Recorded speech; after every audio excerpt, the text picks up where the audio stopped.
Very Nausicaa-esque, which I appreciate a lot.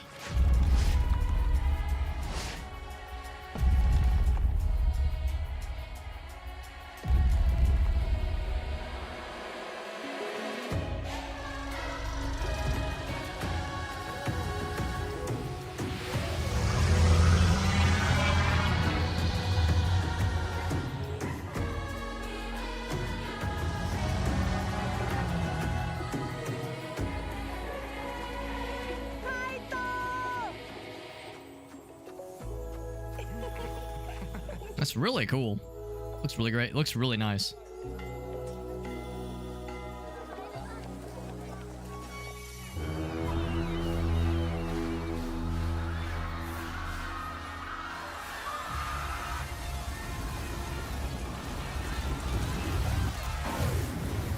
If we shift course now, we might stand a chance.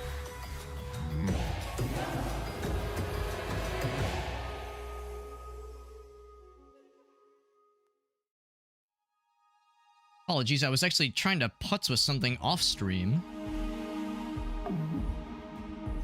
For whatever, it's so bizarre. 2 days ago, when I last streamed, the TikTok app was working just fine. Now, zero scenes work at all. So there must have been some kind of update that literally broke everything on the TikTok streaming app. So I will have to fuck with that on a future occasion. So no TikTok streaming tonight. Not even the webcam shows up, just nothing works on the TikTok app.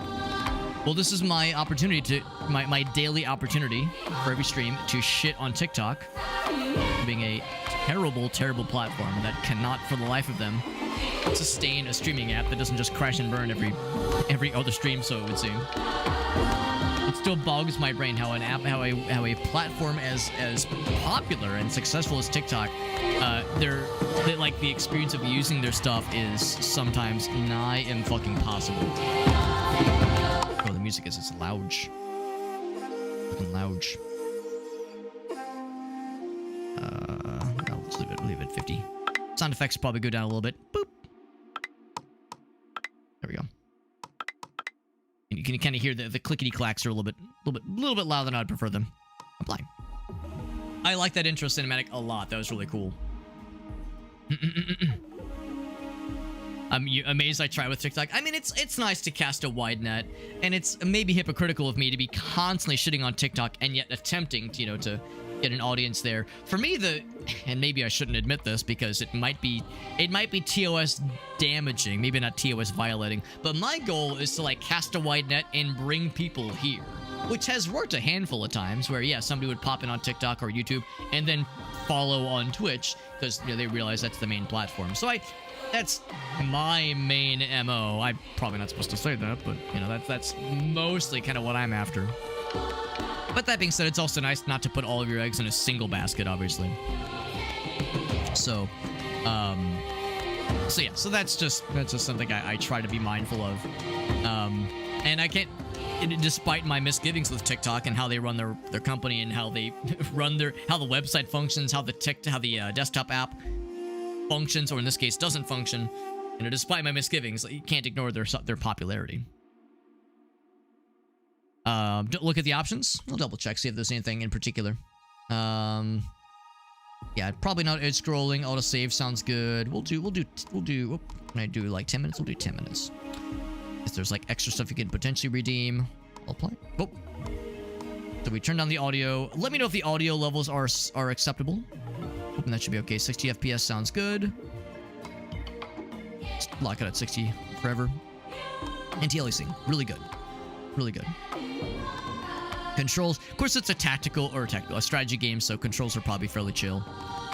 Controller if you want it, and then that. Yeah, so I'm not going to do the Twitch integration, at least at the start. Lewis says, allow the chat to control the guy. I want to play it just by the books at the start. Actually, hold on. That being said, yeah, I definitely don't want this. But villagers getting names, that actually could be cool.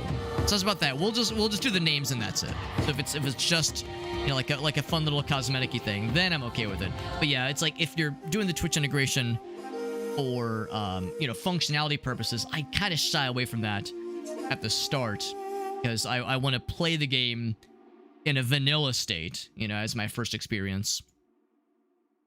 Did it connect? Yes, there it went. All right, so no movement decisions, but the naming thing should be fun. What's up, Jesse? He says, can you call one of the villagers Biggie Smalls? I think what'll probably happen is it'll just grab names from the chat and then just populate the villagers automatically. It'd be cool if it let me decide, but I think it'll just throw them on in. Yeah, there's skins. I see. Exclusive Onbu skins. So that would be where this thing comes in. This redeem code thing. That's how that goes. All right, so let's see what to expect. I've never played this game, so I don't quite know what to expect, but I'm excited to check it out, and it looks cool. I've heard mostly good things. I think it was Ogasso said that he played one of the earlier builds of it and thought it was just kind of okay, but it did exit early access a few weeks ago, and I'm excited to check it out. So I should probably start with tutorial. Then we'll go over to normal mode. Jump with the ropes, please. So we have the standard Onbu, and we have Indigon. Can be changed or cannot be changed later. We'll start with the default. And of course, as some of you may or may not know, this is kind of how the game generally works, is that the village itself is upon this giganto beast, which is pretty exciting. And in addition to managing your village, you also have to like be aware of this guy's happenings and where he's going. We could change the name. Sandwheel, small boy. Does anybody have a name recommendation? I mean, Jesse said Biggie Smalls. We could call him Biggie Smalls. He's definitely Biggie for sure. He's definitely a big boy. Pop into Messenger. Shit, you know what? You're right. I have not looked at Messenger in a long time. He says there's no tutorial. He said, Lewis says, go for hard mode. Don't even bother with the tutorial. I'm going to ignore that. I'm going to ignore that because I know better. Baby Small Boy, Snailer Swift. Snailer Swift, I do kind of like. It should be Snailer Sniffed? Nah, Swift. Because he's not really... Well, no, he's kind of... Like, the head is kind of snail sort of shape with a little... Not really antennas, but because they're trees, obviously. But he's got, like, this big old honking thing on his back. Snailer Swift. So I'm guessing there must be some aspects where you have to... like try to take care of the creature, the large fella, in addition to caring for your villagers. This is interesting. The breathing apparatus is kind of odd. I wasn't expecting that. I was telling folks how I watched the first Dune movie on the way back from Japan a couple days ago on the airplane, and then watched 2/3 of the second one. So, of course, that's like the first thing that comes to mind. Trying to have some kind of ventilator. So Onbu is not the name of the guy, but it is like this type of creature, I suppose. Is amazing. See one in several hundred years. Mask is required, says Lewis. Lewis says the entire stream is invalidated. You're right. All right, I'm into the stream. All right, bye everyone. Good night. That's it for the stream. I'm just kidding. No, I don't want to wear a mask just because I want to be able to sip my beverages unimpeded, and also, like, whenever the mouth is muffled when you're talking, it's for extended periods, it's a little bit uncomfortable for me. I'll stick with what we got. He's exhausted, he says. Thought they slept underground, but the poisoning of the soil... Oh, interesting. Can it sustain itself? So we have to take care of it. Let's just cut a hole in the mask. That is not a good idea. I will not be doing that. No mask... No glory holes for me, sorry. Good opportunity for someone new to take over, and they're looking at me. It's like, who? Me? Talking to me? Awful lot of responsibility. I'll teach you a little bit. A tutorial of sorts. Here's the fellas. They're all just looking at me. It's like, don't you guys look at me like that? Here, let's pause so we can kind of read some stuff. So we do have some villages right at the start. He has a hole in his mouth. It's called a mouth. You got me. You got me. My mouth hussy. So the Elder's Notebook. There it is. We did it. Okay. I'm gonna unpause. Oh, never mind. Yeah. Move the camera. All right. Boop, boop, boop, boop, boop. His controls. Pause or adjust. That kind of thing right there. So you got these controls. Very nice. This guy says, build me a house, please. 1, 2, and 3 to toggle the speed. Boop, boop, boop. Okay. Zoom in and out. Oh, yes. There's also the Onbo view. So this is... building... Oh, is it this guy? No. Challenge. Onbo view. Oh, that's not it. The center of the top bar. Oh, these right here. Okay. There he is. Let's fight. Unpause. So I guess he's sleeping right now. Then here is the world map. That's pretty cool. If you scroll out enough, it'll do it too. Return to the village view. Boop. Pretty neat. All right, so let's do some reading then. See what these things have for us. 2 woodcutting camps. You got it. Near some trees. Makes sense. Wood and space for buildings. All right, so not harvesting, but probably build menu. Research building, dirt road, tent. Looking for not storage, not food, but raw resources. Woodcutting camps. Oh shit! Build 2 of them near some trees, please. Let's shift while placing a building to keep it selected if you feel so inclined. So I'm guessing the little boundary, the little outline will show you what trees will be harvested, presumably automatically, based on where you place it. So if I could put it like right here, that's blocked, that's blocked. If I could like put it in the middle, right there, pretty good. So put one there. That one's got pretty good coverage in that spot. I will put another one there, maybe. Kind of a weird spot. I guess we don't really have any other, like, base aspects, so I guess I can just put it right there. There we go. Gonna start building. Holding the hammer above his head, it's kind of a nice touch.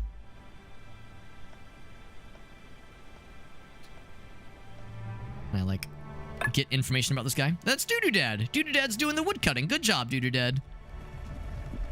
Look at him go. What a hardworking fella. And this was Sydney. Kind of a boring name. Kind of a boring, cringe name, if you ask me. Buildings with red flags. No one works there. And they are free workers ready to perform any task you give them. And we really mean any task we give them. Want to help me bury a dead body? Assign 2 workers for each one. Add worker. Bam. Bam. 1, 2. There we go. Place a mining camp near some rocks. You got it, fam. So we'll say mining camp. Just the one. We got some small rocks. We got some big rocks. I'm assuming big rocks are like extra sexy. So we'll put some... and assigned 2 fellas. There we go. Requires some sort of storage, so we're going to want to build a material storage. I'll probably be this one right here. Material storage. And I don't know if it matters quite so much where we put it, so I suppose I'll put it kind of in the middle of all these things. So I'll put it right here. And if you start to get impatient, you could speed things up if need be. Bury a dead body. What about helping kitties? That does sound nice. That does sound nice and more pleasant. There's Daisy. There's Haley. I want to see if we have any other fun names. Lewis. Lewis wants a house, I'm assuming. And that's a rock. That's Carol. Material storage, they're working on it. Takes wood to make the storage happen. There's Kristen. Marcella. Where's Doodoo Dad? Doodoo Dad built the thing earlier. He did a great job. We're all very proud of him. 2 nomads will arrive in 1 day, 0 hours. When that gets built, we'll be in good shape. We're mining away. Tree. And 1 more wood. There we go. It's down to Kristen. Gonna train tigers. Help kitties and train tigers. There you go. There's Doodoo Dad. He's chopping wood. I mean, Doodoo Dad knows his way around lots of wood. Can confirm. Fuel storage getting built. And we are good to go. So, that completes that one. So, now a berry gatherer. So, build a berry gatherer. Build a berry gatherer. I guess it's like a berry gathering hut, really. Here's some berries. There's some right there. If there was a more juicy clump of them. Do love me some good juicy clumps. If there was a juicy clump, be excited to see it, but that's okay. Put it right. Trying to like get all the goods. Put it right there. Nope. Don't have enough resources for it right now. A little bit concerned about the no housing situation. I'm assuming a tent would be a good idea. Like, I guess I'll be a good boy and follow the tutorial, but I'm also like, but my people. I want my people to do good. I don't want them to be sad and homeless. It just sounds unfortunate. Don't have all the resources available for this one. It takes 20 wood. There's some wood lying around.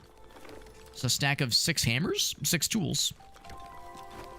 I like the animation of the guys eating the berries. That's kind of fun. Pile of berries.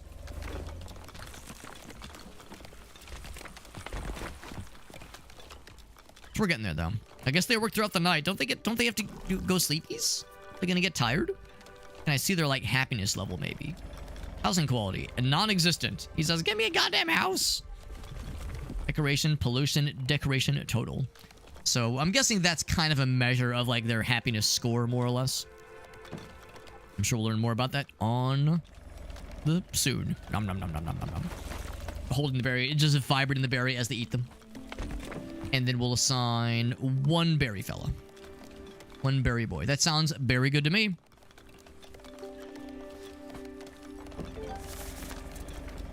Nice and easy. Clay gathering. And of course, we see some clay deposits, so that would explain it. Storage? No. Food? No. Clay gathering camp. Tools, wood, and stone. So we have like a good amount of, I assume, like small and medium clay deposits over yonder. A couple of them over here as well. We're just building a single clay deposit fella. This is probably the most bountiful amount. Bountiful. Oh, somebody said something just now. Accept the new villager. I will accept you momentarily. Yeah, probably that will be extra good. It's either that or get these 4. Yeah, I would say this one's probably want to go for. There we go. And then accept the new villager. Yes. Periodically attract nomads. Oh, this one. Boop. So once that is built up, get to it. Actually, I could go ahead and assign them now. They're ready once it's good to go. And if we, of course, want to include more clay deposits, we'll have to build a separate clay station over here. Ah, clay station, one of my favorite Sony consoles. Yeah. Of course, some of these things are slightly in the way. You know, some of these, like, larger boulder structures. Onbu spikes. Oh, it reduces his trust. So some of these things are harmless to extract. Others extract a toll from our fella. I hope they won't extract that automatically. I hope that's something that the game, or that the villagers have to be instructed to do, versus them just being like, here we go, let's fucking do it. Lots of material storage, all right. Now for research. Construct a research building. Building. Found in the village category. Work when it's fully staffed. So presumably no major requirements as far as where it needs to be. Let's put it in the middle. It has to be next to... Ah, yes. Place the research building next to this naturally occurring pile of books that just is on the overworld. Probably doesn't work that way. Can also build roads, which is cool.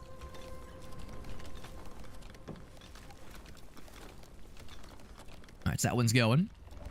We'll take some clay, but the good news is we have the means to do it. Got 2 clay workers. It looks like they do extract the resources fairly quickly. In fact, if I look over here, we can see the trees are getting cleared out fairly rapidly. I'm assuming that, at least with trees, that some might start growing elsewhere. We're not moving right now, so Onbu's just chilling. Or this Onbu, at least, is just chilling. Yeah, I wonder if at some point we can extract stuff in the rest of the world. Because eventually we're going to run out of stuff at the surface. And it needs workers. I think it says it needs to be fully staffed, so it needs to be 3. Oh, yeah, it just automatically fills them in. We have enough folks for this. Buildings with a red flag. That's this one. And then in 2 days, we'll get another bundle of them. It is raining right now. Raises humidity. Okay, good to know. Not too worried. Right now, clay is still the limiting factor. A little bit surprised the tutorial has just kind of taken its sweet time on, giving these nice folks housing. Also, they're working throughout the night, which is also a little bit concerning. I mean, they're eating food, which is good, but a little bit concerned about their, sustainability of just never sleeping. Giant shrunk, so no downsides for that one. All about the clay, but yeah, the spikes we don't want to mess with, and it would just give you stone. Nothing else. Some berries over here, some berry bushes that are still sprouting. Nothing else of note. Not really. Oh, actually, no, there's some strange rubble. Something buried underneath, you say. Clay and stone, but something else, maybe. That's something to keep an eye out for. It's hard for me to play a game like this and not sometimes think back to RimWorld. So seeing something like this and a mysterious message saying something's buried underneath, I'm reminded of the... What were they called in RimWorld? The ancient evil? Or like ancient something where like something mysterious and terrifying lurks underneath this non-naturally formation.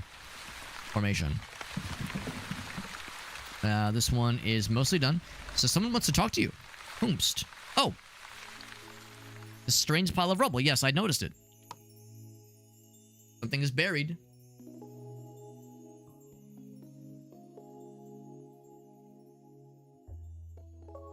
With that, the soda is Fine. We switch back to water. Alright, so maybe we should try to dig it up. Maybe it was buried for a reason. Yes, this might be a bit of a gamble. What are we gonna find when we dig this thing up? Aren't you at least a little bit curious? Could be something really cool, or it could be something terrible. Hard to say. Well, it looks like we have an objective for it, so there we go. Clear the strange rubble. So I guess we harvest it. There's probably no huge rush. Fuck it, I guess might as well. Medium priority. I'll set normal. Yeah, there we go. There are folks that are working on it. Are we moving? He stirs. The creature awakens. Hopefully me harvesting his strange pile isn't gonna upset him. Who up right now harvesting they pile right now? They strange pile. Who up right now playing what day strange pile. I think the little balloon. I'm guessing the balloon is because... Oh, it's what they're working on right now. That's why. The music's popping up. Might turn it down just the smidgiest of smidgens.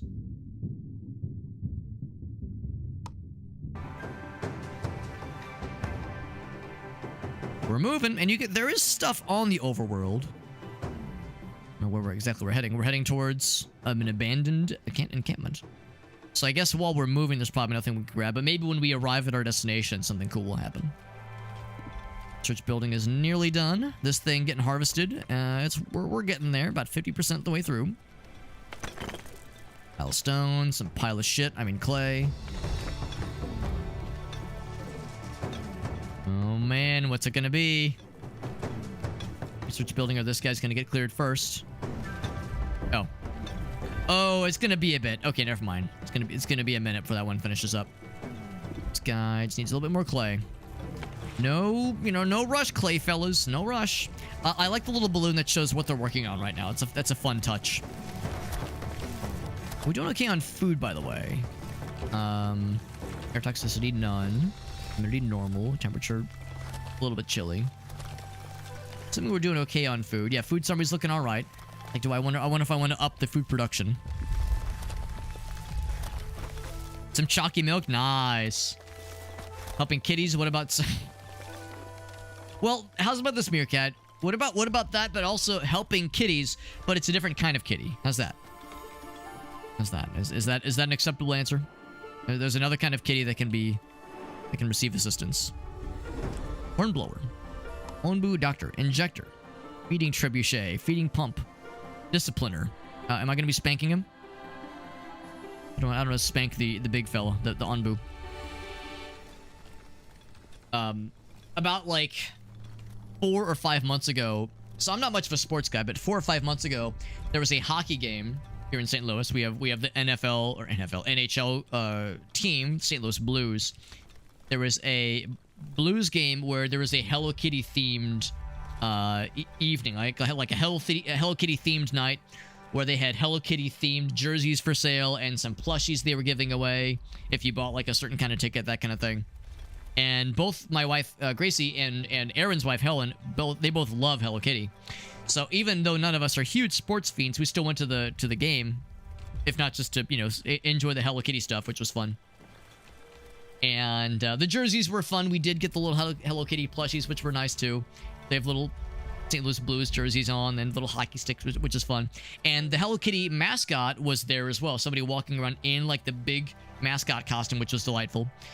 And we only saw the mascot from afar a handful of times, but at one point we heard that the Hello Kitty mascot was like in the main kind of like concession stand area, just kind of wandering around, posing for pictures, just kind of hanging out with folks. And Gracie and Helen were so excited. They were like, oh shit, we got to go see if we can get a photo op with Hello Kitty because we love her. Holy shit, she's so cool. So Aaron and I, we stuck by, stay where we were and continued watching the game. But Helen and Gracie went off for like an hour, well, like 45 minutes trying to find where Hello Kitty was because she kept moving, of course. So anyway, I say all that to say that at the end of the night, Aaron and I got to enjoy a nice hockey game, and Gracie and Helen were chasing Kitty around. And the word chasing Kitty, I was like, yes, it reminds me of my college years, chasing Kitty. Yes, I remember those years all too well. Almost halfway through here. Yes, chasing Kitty, just a good phrase. I mean, these clay boys are slacking, man. Of course, I guess, well, no, there is loose clay. I think part of the problem is that more folks are focused on this thing. Of course, we did just get some new dudes. We have 5 free workers right now. Like, could we get somebody to finish this thing? Set her higher priority, maybe? Yeah. Like, I just wanted to get finished because, like, we're just kind of sitting on this thing. No, I guess, granted, if we do finish it, I'm not sure what benefit it really gives us. And, of course, we won't move the tutorial until this thing gets cleared. So we do want that one to be knocked out, too. Yeah, maybe I messed up by setting that to a high priority. Now there's 2 high priorities. There we go. So I'm going to say no longer high priority. Just I wanted that last little bit finished just because it was just sitting there forever. All right, so there we go. How far along are we? We are about 1/3 to our destination, this abandoned encampment. An abandonment, if you will. And find some tools amidst the debris. I like it. I like it. This one's almost donezo. It's still getting there, but we do have the fully staffed situation. And that is going to take its sweet time. Yeah, I do wonder what's going to be there. It's giving us stuff. I mean, as we're mining it, it's at least giving something for us. It's not like it's a complete time sink. Or resource sink, even. I wonder what kind of cool stuff we can research. Ooh, excuse me. Show research tree. Full staff required. Of course, I have 1, 2. Let's go ahead and take a look at the tree. Well, I guess it's got to be air wells. It's air wells or no wells. Extracts water from the air. That sounds nice. Do it.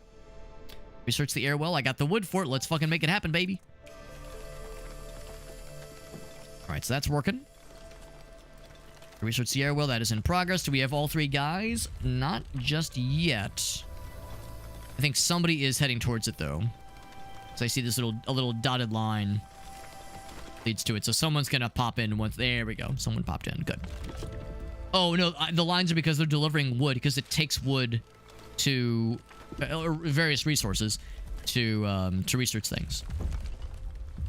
So that'll take a little bit. Worker moving to... There we go. Yeah. That's the last guy. So our intrepid workers, Marcella and Kristen and Meerkat. Meerkat, ever the intellectual, working as researchers. Good job. Good job, team. How's this strange thing going? Strange fella. Oh, 21 outfits. So we're more than halfway there. And we're also living on a prayer. Can I see a list of villagers? Warning flags. I mean, the fact that there's no housing is probably a bit of a warning flag. Idle workers are the devil's playthings. Resources. Villager happiness level. I just want to see a list so I can see the names. Metabolism. Doing good. He's chilling. Challenge. Tutorial. Yes. Yeah, the challenge level is actually pretty chill right now. A notebook. Little population. Things are chilling right now. Are we researching horse girls? Meerkat, have you been playing that new Steam? Well, maybe it's not that new because it's been like a month now, but that wild ass Steam game, the free to play horse racing idol or gachapon game. Because I've heard it's immensely popular and apparently it's quite good. I'm such a fucking like stick in the mud. I've never played Honkai Star Rail. I've never played Genshin Impact. I've never played any of the gacha games. I'm such a scrub. So I have no idea what these games are like. I mean, I've watched people stream them, so I know, I suppose, enough to be dangerous, but yeah, I have no idea what they're like. I've seen like the trailer for the horse racing anime girl game, and it looks hilarious. It looks fucking wild. But apparently it's like really good. Yeah. Yeah, so you know of the game. Yeah, you know of the game, yeah.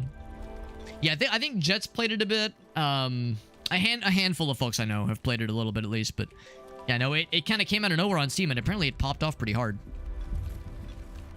So we will double time it, because we're just kind of chilling right now while research is researching.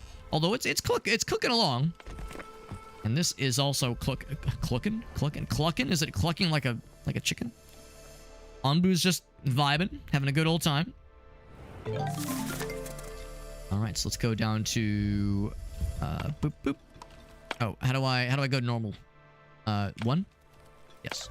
There we go. Normal speed. So water berries are a good source of food, but you need the water. Oh no, you need to cultivate more crops. Airwell can be found. Let's go ahead and build one. The gachapon games don't sound like games you would enjoy or shouldn't play. I mean, it's one of those things where gacha games and like that style of game, plenty of folks play them and have a fun time with it, and you know, no negative things are experienced as a result of playing them. Actually, I wonder if I should, it matters, right? But I'll just put it near the middle. Yeah, it's fine. So, like, you know, it's like any other kind of video game. Like, there's no like downside to just having it be a fun game you play every once in a while. And then there's the whales, as we all know the term. There's the whales that not our whale, not Whale of Akkad, but the whales that play those games and spend a lot of money on them. You know, spend a lot of money, a lot of time. You know, for some folks, there can be a detriment. You know, they spend too much money, they spend too much time on it. There is sometimes an addictive nature kind of built into those games. Well, maybe not an addictive nature to the game, but an addictive quality to the game that brings out that nature for those who are susceptible to it. This, of course, can especially mean like impressionable kids, that kind of thing. I know Genshin in particular was you know, pretty popular, at least for a while there, to the younger crowd, that kind of thing. So especially as a free-to-play game, when it's a free-to-play game, that's where it sucks you in. It's like, oh, it's free, I'll just play the game, no problem. But then you see the shinies, right? The platinum currency or the premium currency that lets you buy your favorite character or buy that skin you like.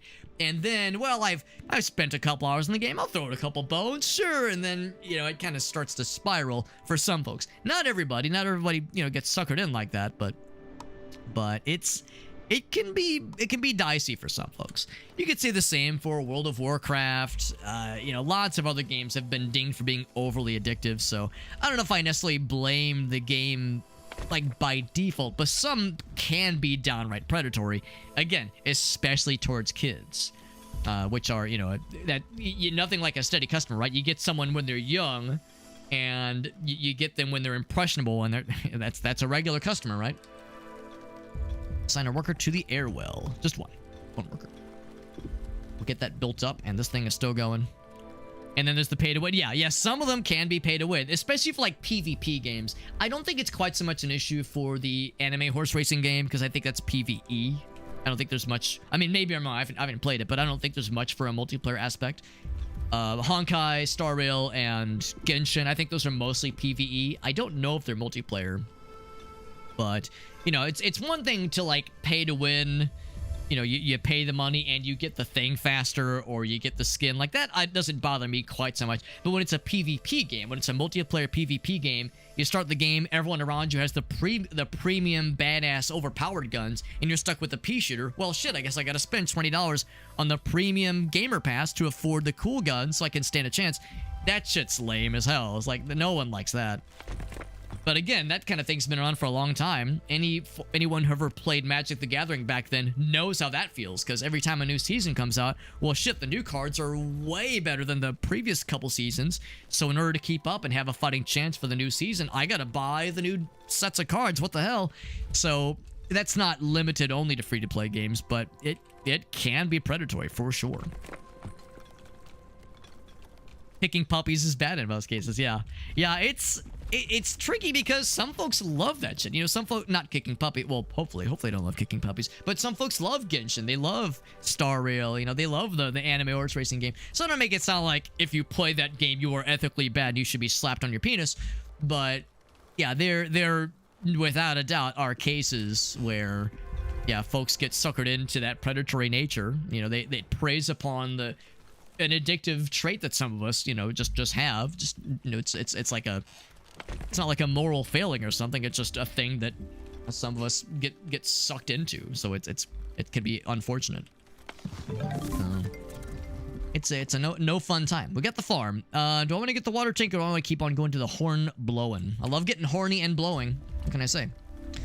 Airwell. Oh, we got the thing, by the way. What do we get? What do we get? What do we get? We got mysterious structure.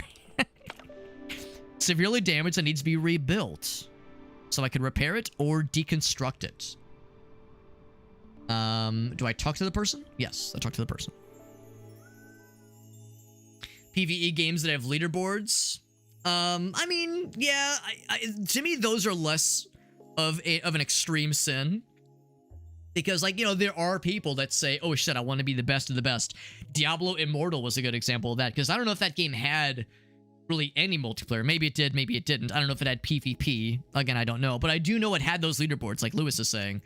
And there were people that were vying for that top spot. I think one guy in particular made headlines for spending some inordinate amount of money to get the tops on those leaderboards, at which point he was streaming his progress, trying to like reach that top spot, and once he got it, he like immediately uninstalled the game and like deleted his account because he was like, I've beat the game, it's done.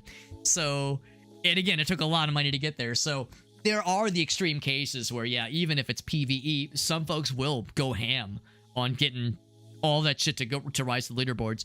But to me, that's less frequent. I mean, all I have is anecdotal evidence. I don't have like anything on hand to say this one is, you know, verifiably less bad than the other. But it seems like the more extreme cases that I've encountered firsthand are the PvP ones where you're looking around, you're like, I can't even like get a foothold in the game because I'm getting spawn cammed by these dinguses with the mega sniper rifle, and all I have is this like shovel.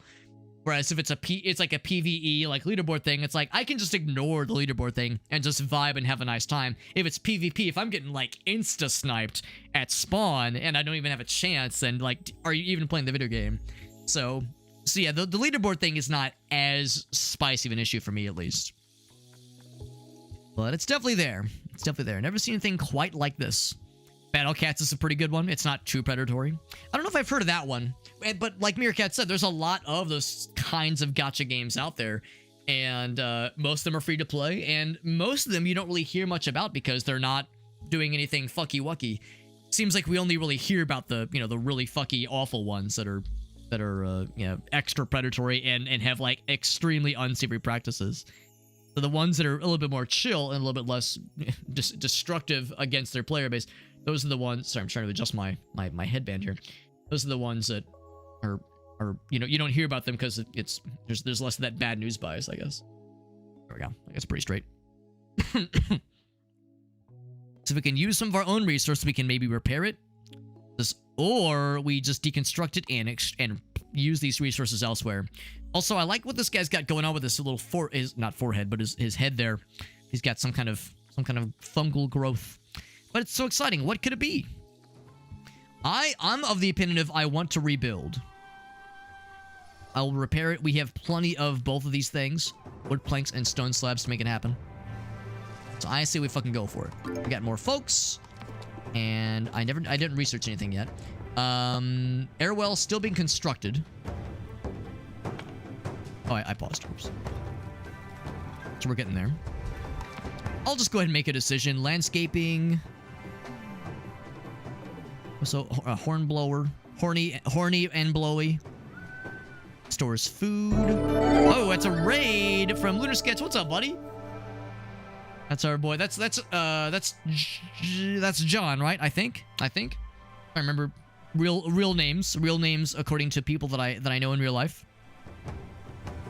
Sorry if I just doxed you, by the way. Sorry if I doxed that he has a first name. I'm just kidding. He doesn't even have a first name. His first name is Lunar. His last name is Sketch. That's his real name. We'll do the horny blower. We're getting horny and we're blowing. That's what we're doing. No, we're playing the Wandering Village. Cool little strategy, real-time strategy game where you manage a village and you wander. There's the wandering villagers that are wandering and they're villaging, but also the village itself is upon a creature that wanders, which is pretty cool. So that's kind of the whole basis for the game. Colony management, village management, dealing with resources, building stuff, researching stuff, the kind of stuff you're used to, but also we have this creature we're walking on that goes through various biomes. There are weather events. There is a map and destinations we're striving towards. It looks like there will be a crossroads we go for as well, which is pretty cool. So, cool little game. I'm liking it a lot so far. Whoops. Unclose that, and I'm on tutorial mode right now because I'm a fucking scrub. Thank you, Lunar Sketch, for that raid. Doing some Final Fantasy XIV. So I'm sure you heard all about the Final Fantasy XIV cafe that we got to go to with Helen and Aaron during our trip to Japan, which was incredible. I'm sure they've told you all about the trip. Let's see. Disable buildings. So there's nothing. So yeah, when there's no research, disable it for now. But I'm researching. I'm guessing if I disable it, it won't like nuke the progress. I'm assuming that's probably okay, and it'll just pick up where we left off. So yeah, freeze the workers. They can do other stuff. Sure. So I'll go and do that. I'll say disable, please. Just to complete the objective for it. But yeah, it does keep the research there if need be. And then time to build a farm, because I researched farms. Yes. Doesn't matter where I build said farm. Place it on grass. On grass soil. Just don't soil yourself, Alex. Also, it's very damp. Very damp, very dank. Anyway, though, Lunar Sketch, thank you for that raid. And as always, if you have any clips you want to share, you're welcome to share them. So you've raided me before. You've heard the spiel before. Heard the old spiel. Oops. So we'll build it around some grassy areas. No grassy knolls, please. Ideally, like a nice cleared area. And it probably should be fairly... Actually, what I could do is I could build one out here and just build another little storage station area.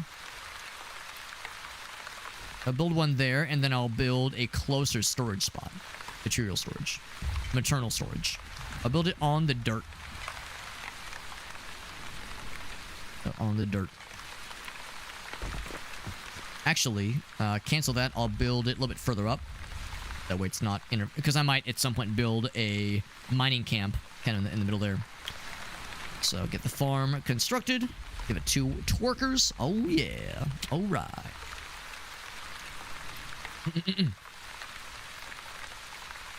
Never paid a single dollar. Yeah, some of the... Yeah, it's just like Meerkat was saying. Yeah, some of those, like, PvE, free-to-play gacha games are not super obnoxious about...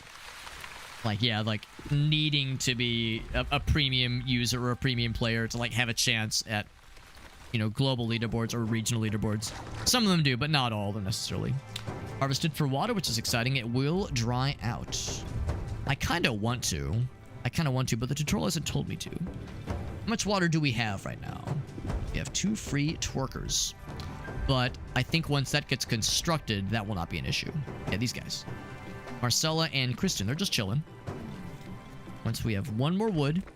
Also, we've gone a very long time. We have yet to have the tutorial tell me to build a house. Maybe I should just go rogue and build one my own damn self. We'll just build some tents. It seats or houses 2 people. Although if we build like a big tent, or research big tents. Maybe that'd be cool too. We have 6 free workers. You know, I'm gonna go and re-enable this one because I think we have enough people to support it. Pantry, flop house, 30 villagers. That's amazing. Yeah, let's do that. So I'm gonna hold out for the flop house. Is it really called flop house? Did I read that right? It's really called flop house. It makes me very happy. Who up right now? Flopping day houses. The horny blower is horny and it's blowing, or actually it's being researched. And then this thing is got a ways to go. Got a ways to go for the mysterious structure. Oh, wait. Maybe we don't have planks. We have wood. Mushrooms. Do we get wood planks? No, we get wood. We need to refine... Oh, I see what this is. You have to refine wood into wood planks. You have to refine stone into stone slabs, which we then return or suffer their curse. So we have the raw stuff, but we need to refine them. I want to be a refined, dignified individual. And I'm guessing... pantry, flop house makes me happy. Corn plantation, tomato, cactus. Landscaping. Decorations. Discipliner for spanking him if he's been a naughty boy. Eat command. Oh, to tell Onbu to eat. I was like, wait, teach my villagers how to eat? How to sleep? Interesting. Because the horny blower. Carpenter, there you go. How to make planks. I would say the flop house probably is a higher priority because I want my villagers to not be homeless and sad. Stonemason, of course, nice and simple. There's the pantry is necessary for that. I'm guessing just the pantry is necessary for the stonemason. Cool. Continue with that one then. Almost got all the goods for this guy. Material storage is good there. Flop house. Why not go ahead and build the tents? I figure like building the flop houses is probably more efficient. Let's build one of those and I'm good to go. First having to build a bunch of tents for 19 people. About to be 20. These are the red flags. Yeah, because we don't have the stuff for it yet. Not enough resources available. Research is almost complete. All right, so we'll do floppy houses. Yes, please. That one takes a lot of clay, a shocking amount of clay, just for the research. Building one is also pretty expensive. That will take more clay. I think it's because our clay production has gone down a bit. Yeah, we only have the 2 that we're digging into right now. I'll get a third fella. We still have some free workers available. I'll help with the clay. I might even build another clay gathering encampment. Got this cluster over here, which entices me so.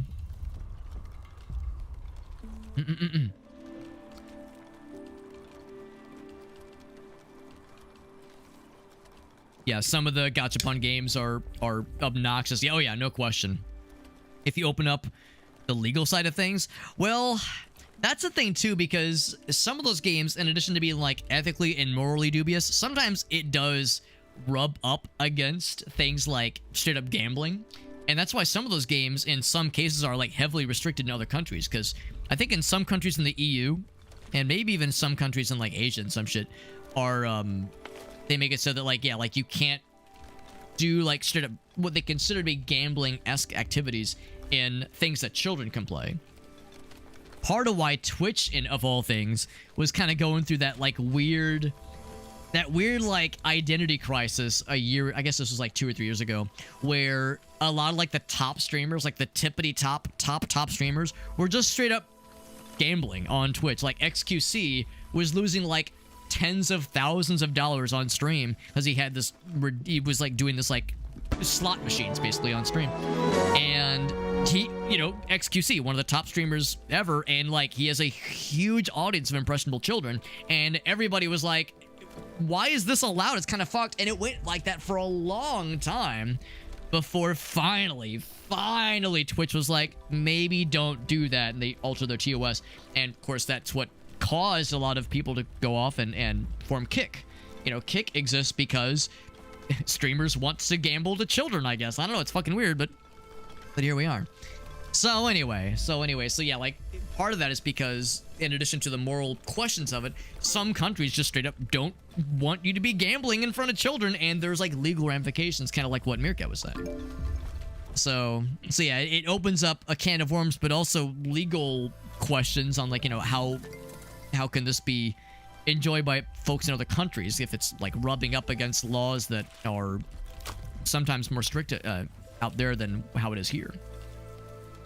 We're getting some beats. We got the farm going. Hell yeah, baby. So the farm is all good. Time to plot. We're plotting. Also, this guy's done. So the flop house has flopped.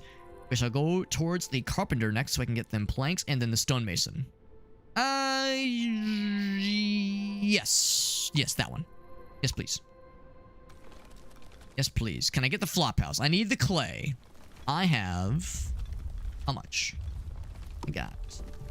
I got 73 clay, which is pretty good. It's pretty good. There's more where that came from, but... Yeah, we only have those 2 right now. We've like fully usurped 2 of them so far. I guess there's only 3 of the workers, and they're able to work on the same one at the same time. So I'll deconstruct this, or I guess move it if that's an option. Can you move it? No, I guess you deconstruct it and then move it, so... I'll build another one at some point right here. Or, I mean, I say that. We have 2 free boys. Come on and take a free boy. Maybe I could just build one. Play gathering camp. Takes a little bit of wood, a little bit of stone. Yeah. We got the stuff. Let's fucking do it right now. Why wait? 3 tools? How many tools do I have? 6 tools. Are those things we get back, I wonder? Building can't be found by scavenging. Bought from the breeder. From the trader. I'll just fucking go for it. It's fine. Cool if I can get all 4 of them, but that fucking big boy. A big boy is in the way. That's fine. 3 is still pretty good. 3 out of 4 ain't bad. Is what Meatloaf probably saying. Probably. Except even there, it's like a little bit scrunchy. I guess I could go up here. It's a little bit farther out. Nothing else. Okay, yeah, thank you, Agasso. We got Corky. By the way, Corky, thank you for it was a resub. 40 months. 40 months of that resub. Thank you, Corky. I was it was a rare moment where I was talking a lot, Corky. I know, shocking, right? A person streaming on twitch.tv talking a bunch.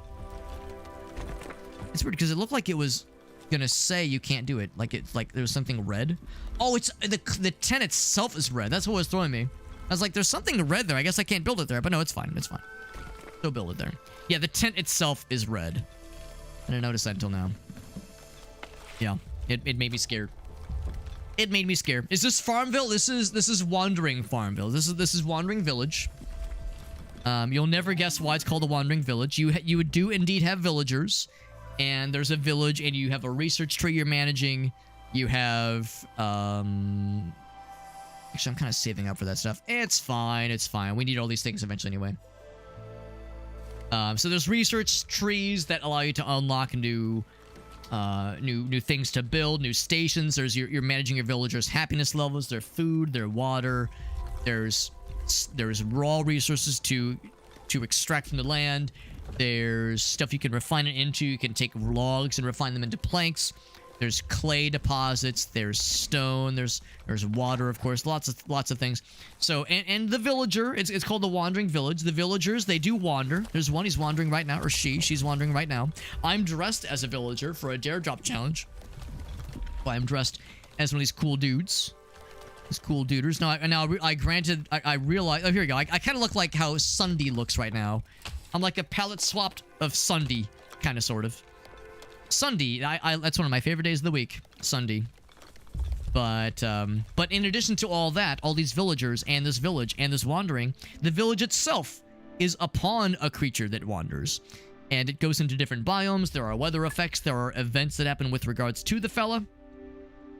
If I zoom out more, we can see we have directions. Crossroads, this decision lies in your past. I guess my guy made a decision for me, and I probably missed a thing. I probably missed a notification for it. But anyway, so yeah, we're just chilling. It's a pretty cool game with the tutorial right now, hence why I'm following this stuff up here. Your farm raised a flag, whoops, to notify you that something's not working. Oh, I need to build a plot. Assign plots. I will add a plot device. Find 2 buttons. Open its detail. I guess you, like, plot it in here, I guess, right? Can I do, like, boop? And that is for beats, specifically. There we go. They're going. We can always build more if need be. We're good there. Several buildings that have raised the flags, the warning flags. What's going on? So this one, we need the resources. That's an obvious one. What's going on here? I didn't assign the people. We have no more free boys. No more free boys, although we will in a moment, I believe. And then, was there anything else? This one, it's sad because storage is full. That's a good problem to have.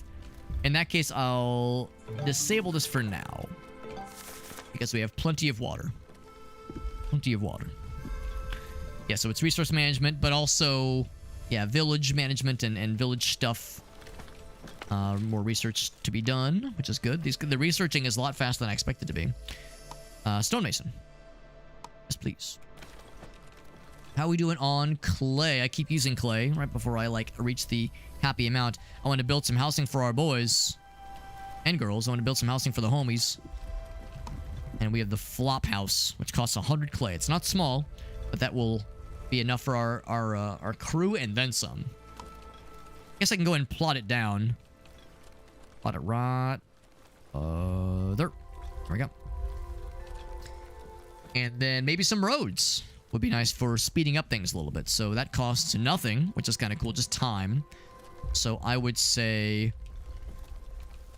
roads that cut through... I realize I've kind of spaced this out, maybe not the best. And maybe I should have thought about roads from the get-go. I'll at least have... Assuming roads cutting through grasslands are not necessarily like a bad thing. I'll kind of cut through there.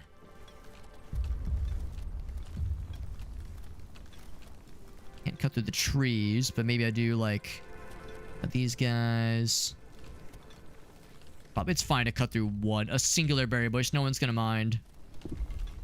There we go. That way we have like nice, easy ways to get to and from the various storage areas. That seems pretty chill. Just take a bit of time to build it up. Another couple villages will arrive soon. Oh, we got Todd in the house. What's up, Todd? Good to see you, buddy. Of course, Corky, you may or may not have heard me previously talk about the Japan trip. I am indeed back from my overseas travels. And it was a great time. And for those who have... actually, I'm gonna say no more road construction. How do I say no thank you? Thanks, there we go. For those who've already heard me talk about the Japan trip, be ready to roll your eyes as I talk about it yet again. But it was awesome. It was a great time. At the beginning of every stream for the next couple of days, maybe a week, I don't know, I show off some of the souvenirs and some of the fun stuff we got. Because, of course, I got t-shirts. There was Gachapon. There was various doodads and baubles I picked up over the weeks we were there. There have been pictures to share, all kinds of fun stuff. So yeah, it was really spectacular. Your school goes to Japan. Oh my gosh, that sounds so cool. Yeah, it definitely gets my recommendation. What I will say is that it's, as you can imagine, it's not an effortless kind of trip. It is a lot of travel to get there. It was like 14 hours of flying, and that's if it's non-stop to get there. So, you know, in all likelihood, you're probably sitting in between driving to the airport and being at the airport, and then a flight to wherever you're going, and then probably connecting flights and layovers. You might be in a traveling sequence for like 20 plus hours, like we were, going there and coming back.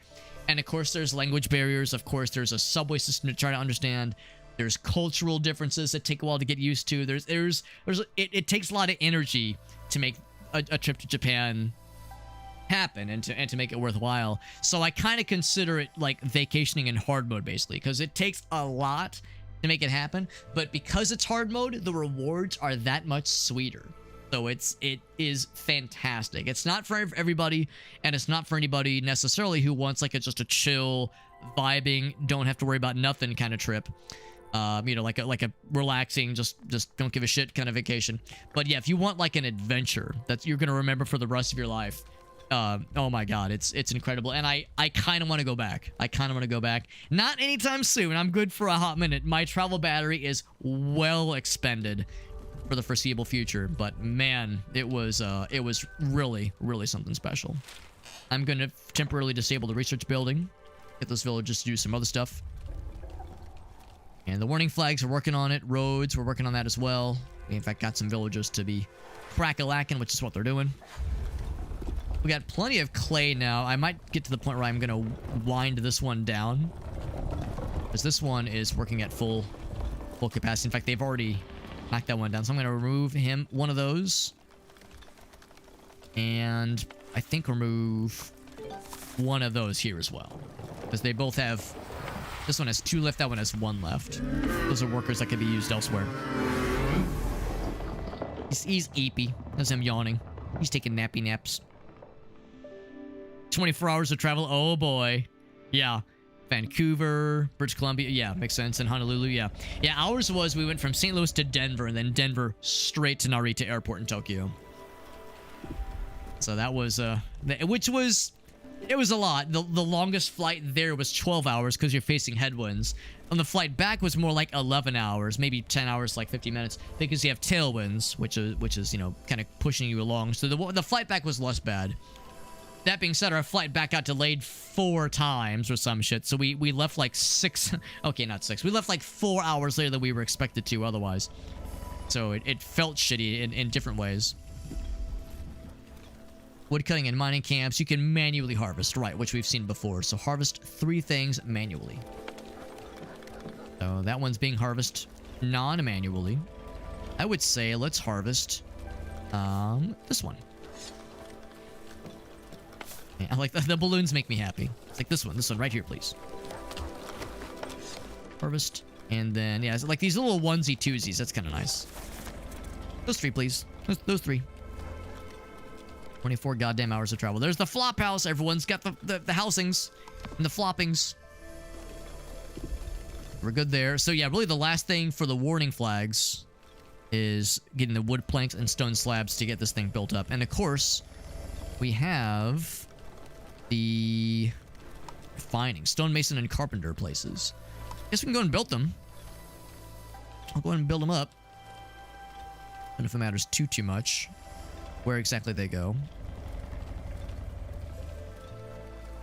I'll build one right here. And then the other one, stonemason. Oh wait, hold on. Which one is that? That one that's the carpenter. Can I put them right next to each other? There is something... Yeah, part of that building's blocking it. I'll build it right there. Fairly close to roads and such. There we go. And then Arnav over on YouTube is asking about the giveaways. So the giveaways that we are doing for this game are all through Daredrop. So Daredrop is how I got a review key for this game. And Daredrop has predetermined dares, predetermined little achievements you can strive towards.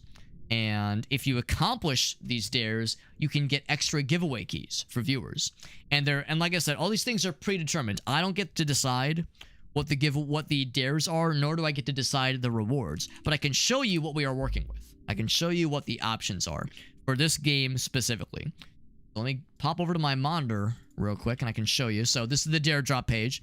And there's a bunch of different games that have Daredrop campaigns. Hell Clock we played a couple days ago. That one's really good. Unfortunately, this one ran out of keys, so I couldn't participate in the Ninja Gaiden one. It's a shame because it looks great. Here's the one for Wandering Village, though. If we click into this one, and I scroll down... Oh, there's some fucking nerd named Super Hobbit streaming. That guy's so cringe. What a weirdo. Anyway, you scroll down, and you can see all the dares for this specific game, for the Wandering Village. So, and for some of them, they're some are like fairly easy. Use the focus worker to follow a villager, blah, blah, blah. Design a cool firework, blah, blah, blah. Here are the ones that I'm working towards. So for this one, if I build a cool little park with one of the monument buildings as its center, then we get an extra key for this game to give away. There's a couple like that one. There's this one, play the game while cosplaying. I'm hoping we'll probably get that one if possible. And if we knock that one out, then yes, we get an extra key for this game to give away. These are the ones I like to go for. A key for the game we're playing is I think the easiest one to like get people excited about. Easy to sell a concept to somebody when you're saying, yes, you can get a key for the game that we're playing right now. It's so cool. Sometimes you might get like extra cool rewards for extra difficult challenges. So these, the ones that are hard mode, these give you 2 keys for the game if you knock them out. But again, that's like if you finish the entire story. That takes a lot of time. And then you have this one where it's like a legendary dare. If you win a run on hard mode with hostility set to 30 and you never sacrifice anybody and you're doing great, then you get a multi-pack of City Mover Builder games. So you get the Wandering Village, Flotsam, and Airborne Empire. So those are pretty cool. Usually those kinds of rewards are from like multiple games by the same publisher.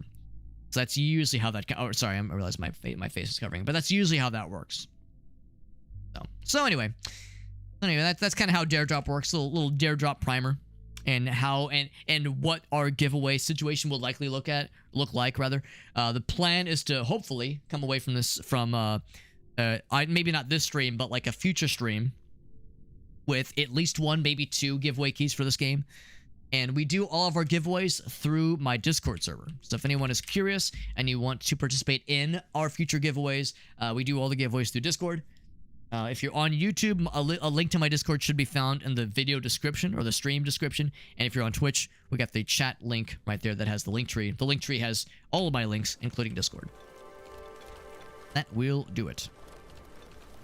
That will do it. And actually, just so I'm clear, I'm going to click back into this real quick because I want to double check. Do the double checky. That said, build a pretty park, I think is how it described it. Build a cool little park. I could maybe start on this one sooner than I was thinking. The scavenger hunt, probably not so much. Build a pretty park with one of the monument buildings as the center. Monument. So what I could potentially do... I'm guessing monuments are something we have to research probably, isn't it? Worker management. Good. Free workers. Food management. Research tree. Repair tool. Priority tool. Blah, blah, blah, blah. So this is village. And storage. Food. And raw resources. Onbu food. Onbu interaction. We, of course, have the hornblower. Poison. I don't want that. Exploration and decoration. This is a decoration tab. We probably have to research decorative situations. Open the villager happiness for details. Oh, that would be this one. Villager happiness details. So housing quality, we're doing good. Food quality is kind of kind of cringe. I'm guessing red. I mean, red sounds bad. So I guess their needs are not being met. But some of them are happy, or I guess overall happiness is doing all right. Links with red flags. So we have those 2, because I have nobody assigned. Get 1 stonemason fella, and 1 carpenter. Maybe 2, maybe 2. We need... Oh, it still wants me to build 5 tents? Bro, come on, I built the flop house. Isn't that enough? Whatever, man, whatever. Well, I mean, I'll still do it. I'll still heckin' do it. If not just to make the tutorial happy. The good news is that it only costs wood. And wood is fairly plentiful. I'll go ahead and slap a few of them. Slap a handful. We'll put them right around here. Oops. 2, 3, 4, 5. Those guys going. Vegetation such as mushrooms can be harvested. So I will go ahead and do exactly that. Bam. Bam. And bam. It's free food. I guess I'll grab all of them. Can you control click? Can you... Like, look see if if there's like a multi-select option. Doesn't seem like there is. That's okay. Okay, like a right click or middle click. We're gonna see if there's any way to like... Or maybe double click? Nothing? No. Cool if there was some kind of multi-click option, but not too many not too many needs for such a thing. Hasn't really been an issue yet. What else? Housing, warning flags. So that's really it for now. As for research options, I might go ahead and re-enable this guy. We do have free workers right now, so I'm gonna go ahead. Yeah. So that's gonna slurp some of the free workers out, but that's fine. So decor, we get decor options. Rock trumpet. Ah, yes, one of my favorite instruments. One of my favorite brass instruments from high school. Town square. Village doctor, herbalist. What about village idiot? I'm a big fan of that one. Dung collector, big fan of that one too, honestly. Sacrifice villager, yes, if it feeds Anbu. Enlightenment, kitchen, bile extractor, scavenger hut. Any sort of decor, decontaminator? What about decontamination? Black pudding, delicious. Pharmacy, excuse me. And then you can pet him, that's kind of cute. Make him trust you better. Smoking hut, smoking a pancake. Food stand. Yeah, thought it said curling, curing. Boarding house. Maybe I'm wrong. Maybe you don't research decor. Maybe that just kind of happens over time. Cottage, community plaza. Injector, but I hardly even know her. Purifier. Stabilizing spike. Ouch. Sounds painful. Yeah, reduces trust. No kidding. This is the durability of buildings around you. Good to know there's durability issues to consider. So yeah. Oh, there's monuments here. The continued survival against the odds. Wow.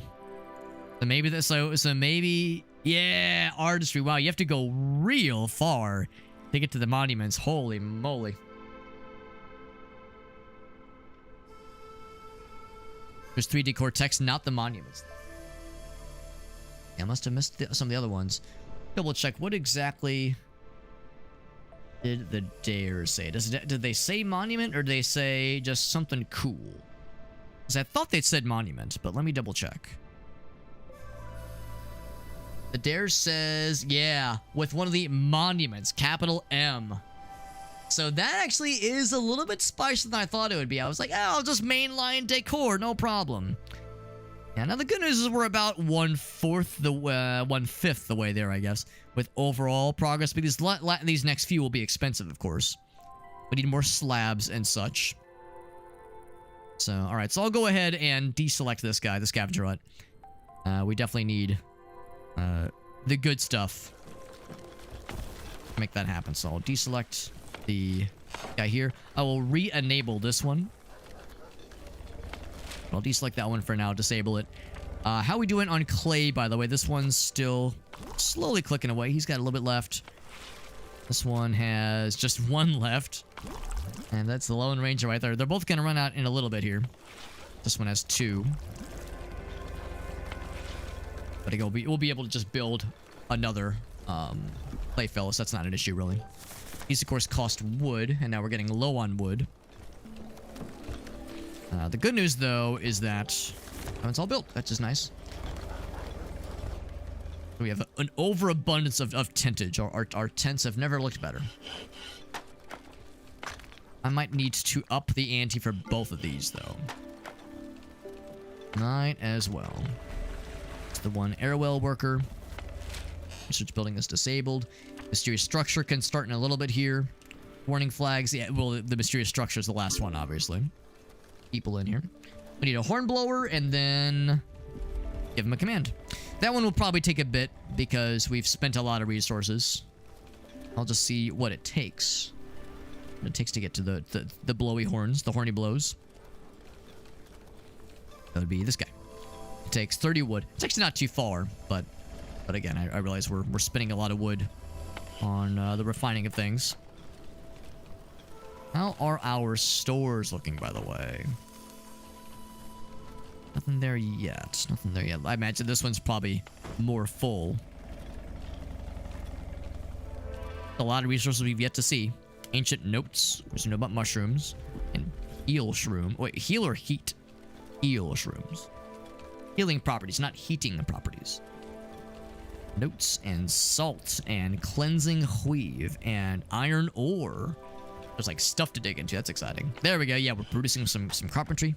That's exciting.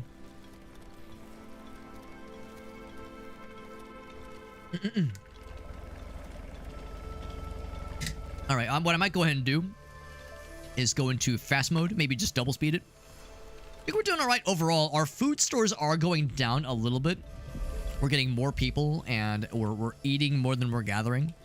So what I might go ahead and do is get another plot going. We have beets.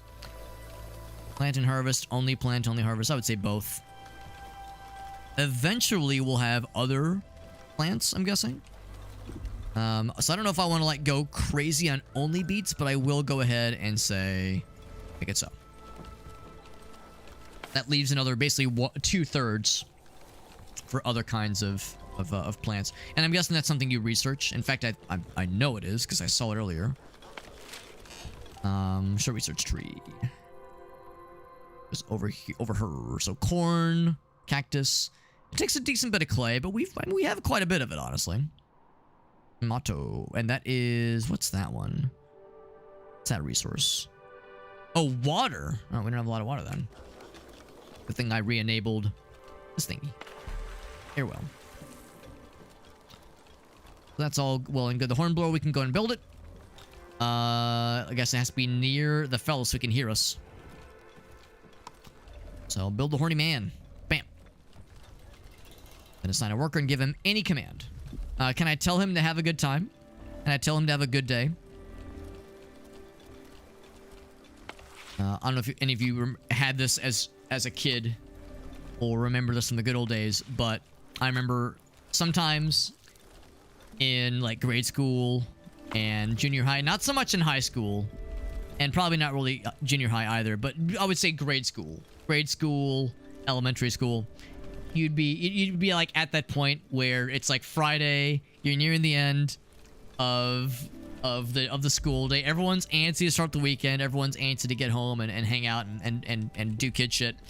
And the teacher would be like, they'd be like, all right, class, I have one more thing for you guys. And it's like, ah, fuck, come on. Oh, you wouldn't say fuck, but like, oh, come on, teacher.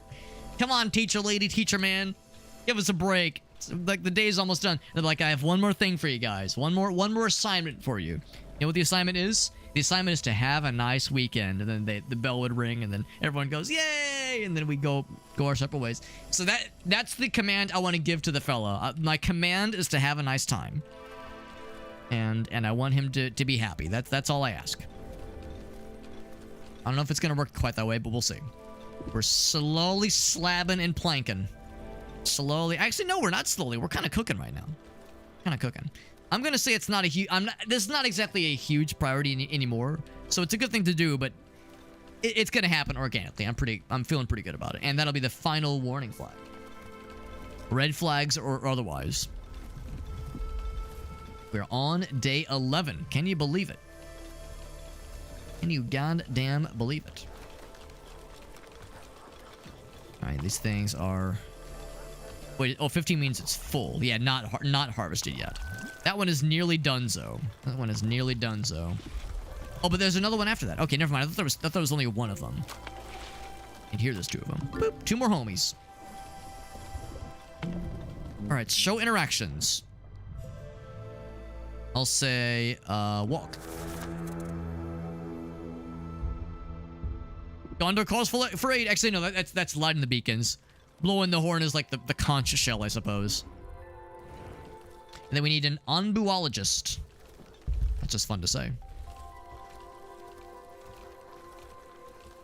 So build an onbu. You have to build the onbuologist. You have to build the human, the villager. And we'll build the building for it. Do I have what it takes for the onbuologist? I do not, but we're not that far off. So once we're done with this guy, I think we'll go ahead and pop that up. But yeah, unfortunately, we are limited on how much we're able to refine. We're doing pretty okay. We have more wood than we have Or we're gaining wood faster than we can refine it, which is not a bad problem to have. Quite the opposite. That being said, we'll eventually need to build a separate woodcutting camp. And in fact, I might go ahead and build one now, kind of while things are fairly chill. We have the workers for it. So I'll say let's build one. Oh, no, I'm a dumbass. We have two of them, but same thing here. Yeah, they're kind of getting to that point. I'll go ahead and build a third one, Rot Hurt. And then as things open up, as we get to that point where there's no more trees in the range, I'll deconstruct the old ones and we'll be off to the races. Yeah, this one still has, let's say somewhere. Durability lowest. 24 in range is pretty good. So that one will be relevant for quite some time. This one has 10 in range. 1, 2, 3, 4, 5. Yeah, so that one's getting there. One is getting there. So we need... We'll do one worker there for now. Might up the ante a little bit. And then the other one is stone. Stone? Oh gosh. Well, I mean, this one's a pretty big one, obviously. There's a lot of boulders there. It says only 1 in range. Oh, you need a quarry for the big boys. Oh, okay. You need a quarry for the big fellers. Well, damn. All right. Well, in that case, we'll have to put some else for. But we're lacking the tools.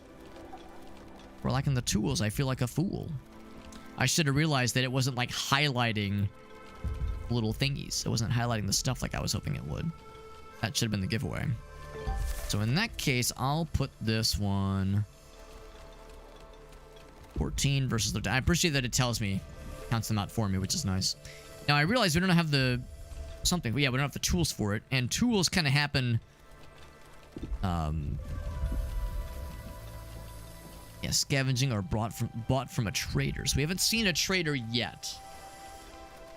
Maybe we'll see one at some point. So we'll see. Onbu's getting hungry, by the way, and he's getting a little bit eepy. I wonder if he, like, feeds himself or if we have to feed him. Hopefully I don't have to sacrifice anybody. Or maybe you get stuff back when you deconstruct. That wouldn't really make sense, though. Oh, you do 100% refund the at least the wood that it took. No, that's the inventory. Never mind. Yes, in that case, we might get some tools back when the time comes. And that one's gonna be here pretty soon because they're really cooking with this one. Doing get better on planks, which is nice. Mystery structure is fully funded with its resources. Now we just got to repair it and see whatever it fucking gives us, which is exciting. In the meantime, I can go ahead and I think begin... Oh, wait, I can't begin it yet, but soon be able to build this guy. Actually, I have everything I need. I just need the mushrooms. I need the shroomies. So I will say... That one is ready to roll. Or they decompile. Decompose. Decompile? Is that even a word? I'm sure it's a word. I know about compilation, sometimes recompilation. Maybe not decompilation. Decompilate these nuts. Oh! It's an antenna tower. That's cool. Receives strange transmissions. A strange transmission. That's when your trans homie goes on an adventure. It's an unpredictable adventure. They're on a strange transmission. Can improve it with iron ore. No idea what it does, but it's fucking there, man. That's exciting. Hopefully it's good and won't bring ruin and horrible things to the village. No guarantees. She's a beaut. I think she's a beaut. I don't fucking know. It's like your father's stories. It's called an antenna tower.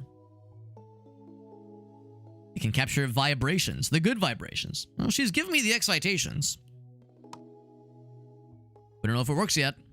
I mean, the pulsations are exciting, or are enticing at least. Oh, I get to, she says, would you like to do the honors? I get to do the honors? Me, Alex? Boop. Batu, Barata, Nikto. Did it work?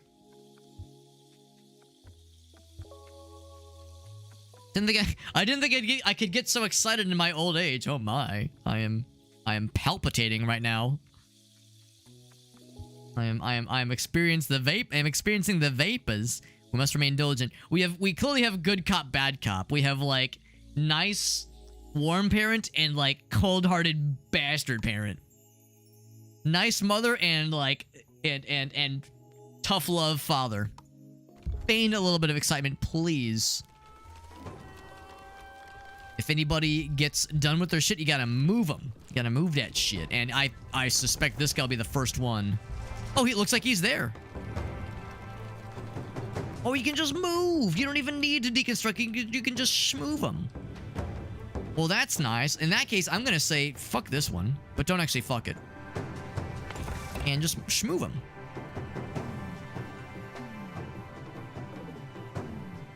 But the thing's in the way. Can someone move this damn thing?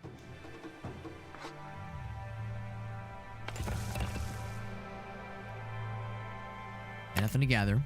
Once that gets shmooved, I'll go and shmoove this one. Boop. Oh, no, he's got to get the full pile. And there we go. Much better. That is useful. That is very useful. So now, do I have what is necessary? Necessary. Maybe. For the onbologist, I need 5 more goddamn shrooms. That one is ready for harvesting. That one's ready. That one's ready. We're getting there. Wait for a transmission. Once your trans homies start going on cool adventures, cool questings. So I really didn't have to go out of my way to build the third fella, but fucking did it. Are these mushrooms? They are mushrooms.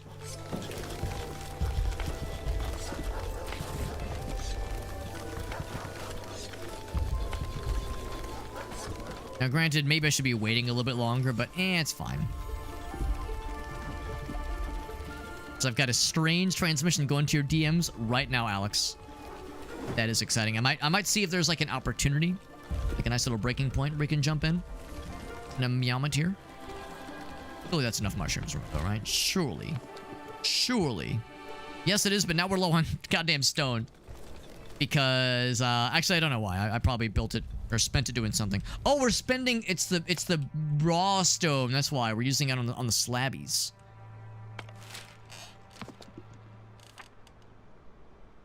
What? Didn't it just say I have 53? I have 53 stone.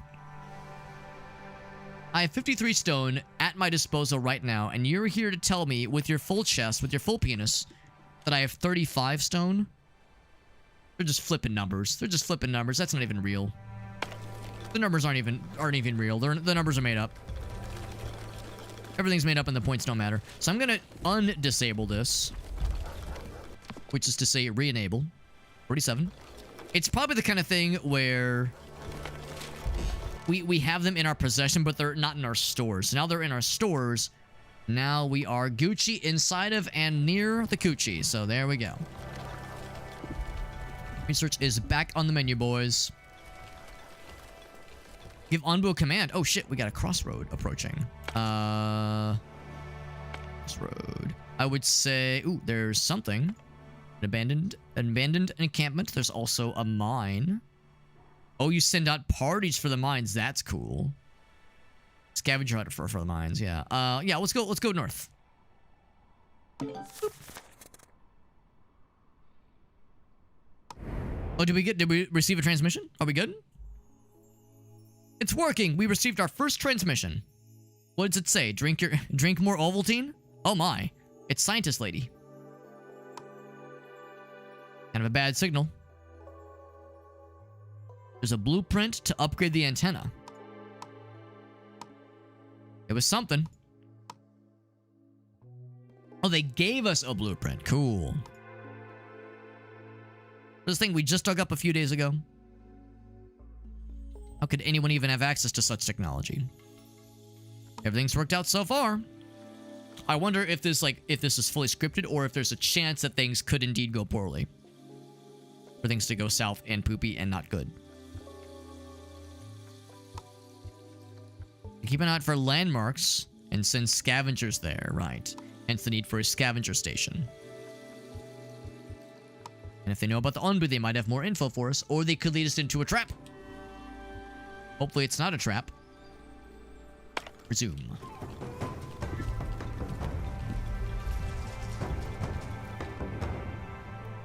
Just chilling. Upgrade the antenna tower. I mean, it's not a simple matter. We already know how to upgrade it. But it takes resources we've yet to find. 15 iron ore. It will be a future research situation, I do believe. Probably like some kind of iron mine. Huts, fishery for feces, herbalist, evaporator. She evapping on my rate until I bile extractor, scavenger hut. Pet the fella quarry. That's for getting straight up slabs, I think. Oh no, it's just raw, but it's more efficient. Okay, smoking hut, fuel ring, food stand, brick furnaces for making bricks. Bakery, cottage, trade post. Trade post would be nice. Sculptor. That's advanced decor. That's exciting. Iron furnace. Forges iron out of iron ore. But how do you receive said iron ore? Scavenger hat.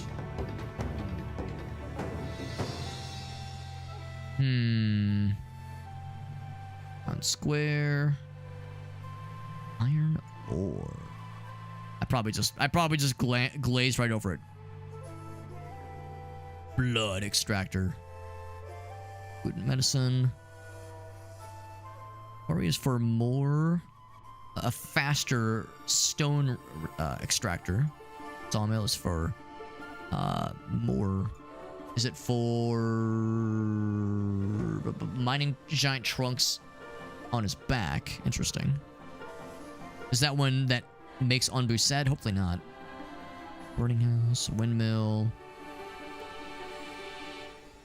Trade post. Man, I'm a dumbass. I have not seen how you extract iron. Unless you extract iron just from a mine.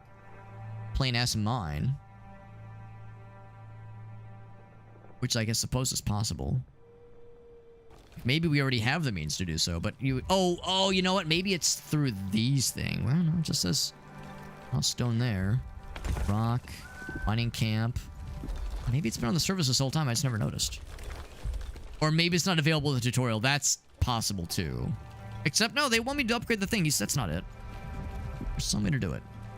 So I'm going to get iron ore, and it presumably involves some extractification. I'll keep looking in a second. This one's almost done. And by almost, I mean 59%. Food, we're still not really keeping up with demand right now. Can I... Let me pause for a second. Berry gathering is doing okay. Are there other berries? And also, can you gather not just berries, but mushrooms? Right now, we're kind of doing the manual gathering of sorts. Some berries over here. Oh, there's a whole bunch up there. Let's build another one of those guys up yonder.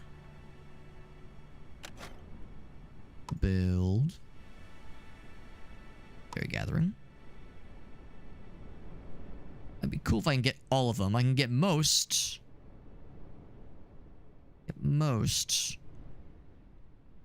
Oh, these little bushes are not berries. They are herbs, which is still good. So that's the most to hope for, I think, right there.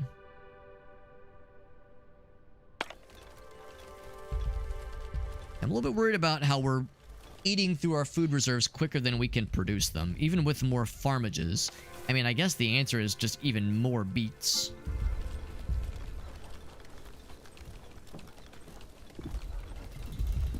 Yes, that is the answer. It's not very exciting, but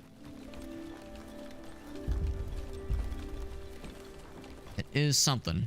And of course, if need be, I could always reassign those plots or just build a new farm somewhere. There's always that as an option. And that one is donezo. I'm going to disable this one for the time being. And build up an onbologist. Onbuologist. I need the stone for it, but we're getting pretty close. The mining operation still doing okay. Stone will be here momentarily.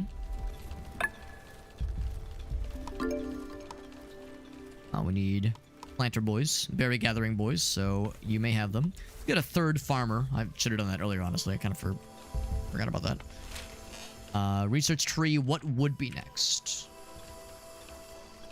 Maybe I'll wait and see, because I feel like if I jump the gun, it could be my undoing. We are refining stone way too quickly. I might ask we kind of pump the brakes slightly on the stone masonry, like we're pumping too good. We're too good at pumping. Pumping too quickly. Pumping and schlumping. Woodcutting camp is donezo. I'm gonna deconstruct this one. It'll give us the refund anyway. We could move it. I don't think we need more than 2. We have more wood than we know what to do with, so we have wood compiling upon our wood right now.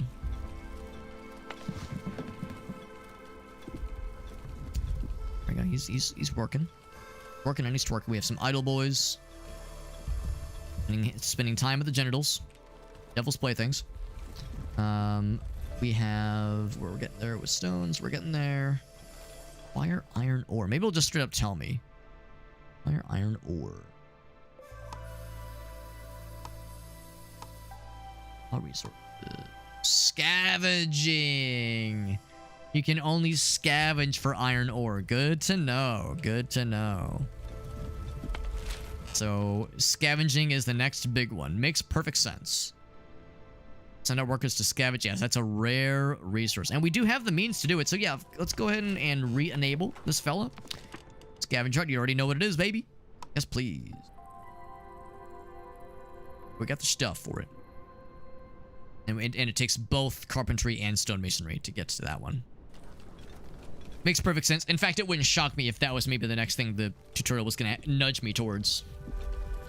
I love a good nudging. What can I say? Food is getting scarce.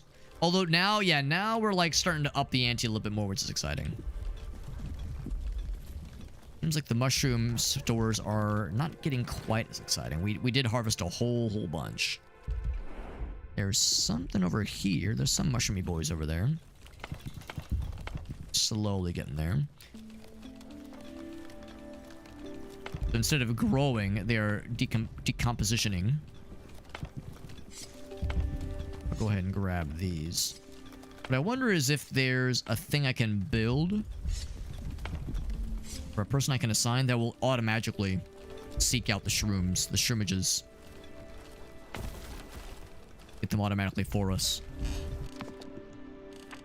Food compost. Oh, that makes more sense. I was like, compensation? No, compost station.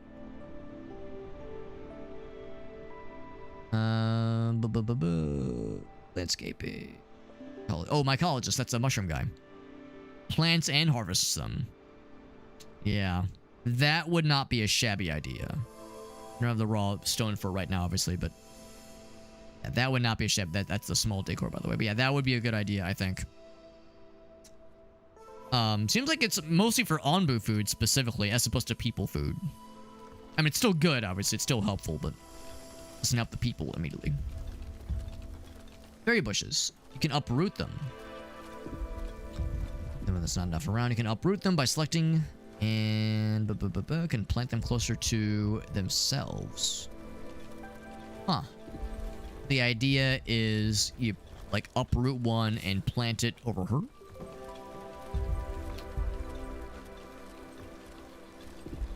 Plant them closer to themselves. Okay. Once it's uprooted, I'm curious to see how you then replant it. It's not already... Oh, hold on. Not already in your radius. Right. We know about that.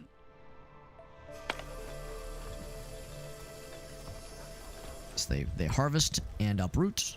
We're collecting right now. It's a lot of berries. A lot of berries to snag. Snagging our berries right now. Snagging our berries for God and everyone to see. Complete. Yeah, I kind of want to see how this is going to work. Although I will take a quick look at this one. The scavenging thingy is good in the hood. And that was... Yeah, scavenger hut. I will once again temporarily disable this while I consider other measures.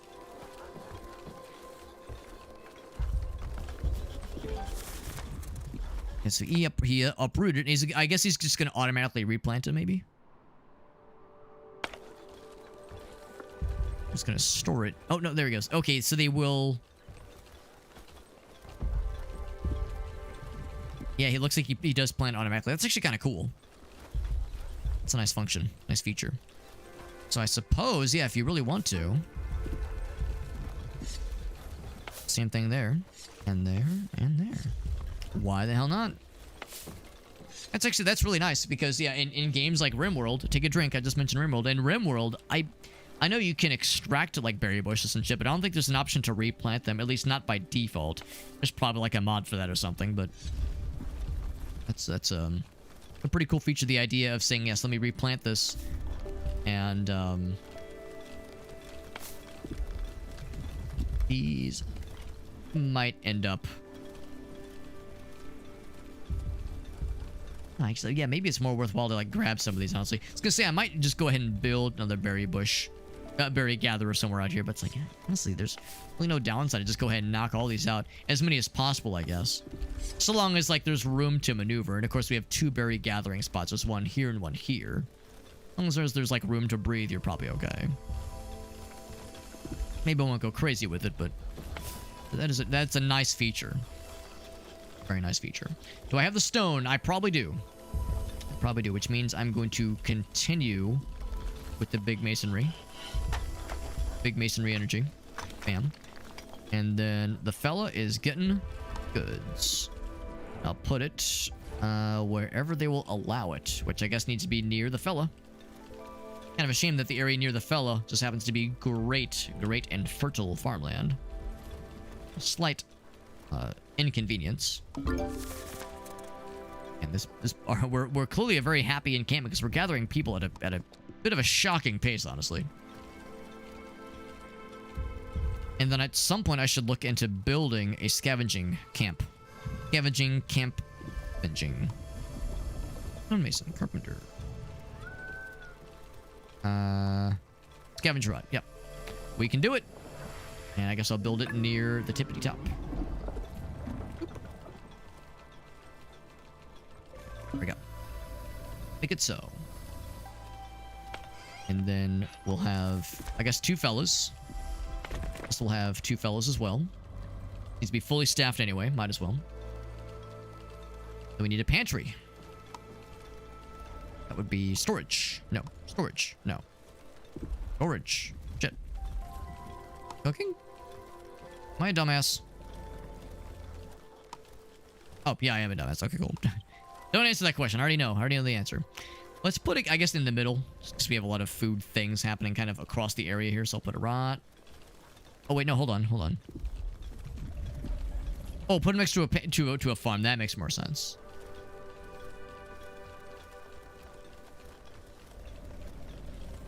Put it right there. Construct the panties.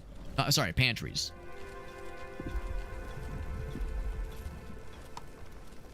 We're doing all right. Happiness has gone down slightly, but our needs are slowly being met.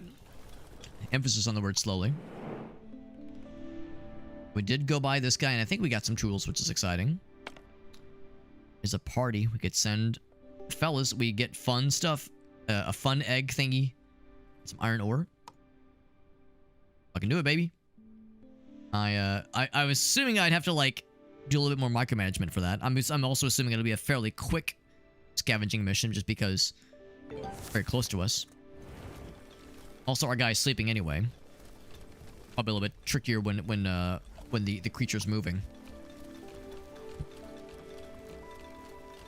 Then there's building upgrades to research, and then of course upgrade an air well for better water, more water, better water acquisition. The berry boys are getting bored. Not enough resources for gathering berries. I might go ahead and decommission one of these berry gathering. Well, I say that. Forgetting about these guys. I would say one there makes sense. I'm going to say one there as well. We don't need 2 berries. Berry gatherings. Berry gathering specialists. Building upgrades. Yeah, how far off are we from building upgrades? Oh, not far at all. We need more plankies. We need more plankies for the building upgrades. Takes a full day to research. We have a lot of wood, to the point where I think I'm going to say go down to 1 woodcutter. Already have 1 woodcutter there as well. There's 6 in this range. There's 40 in this range.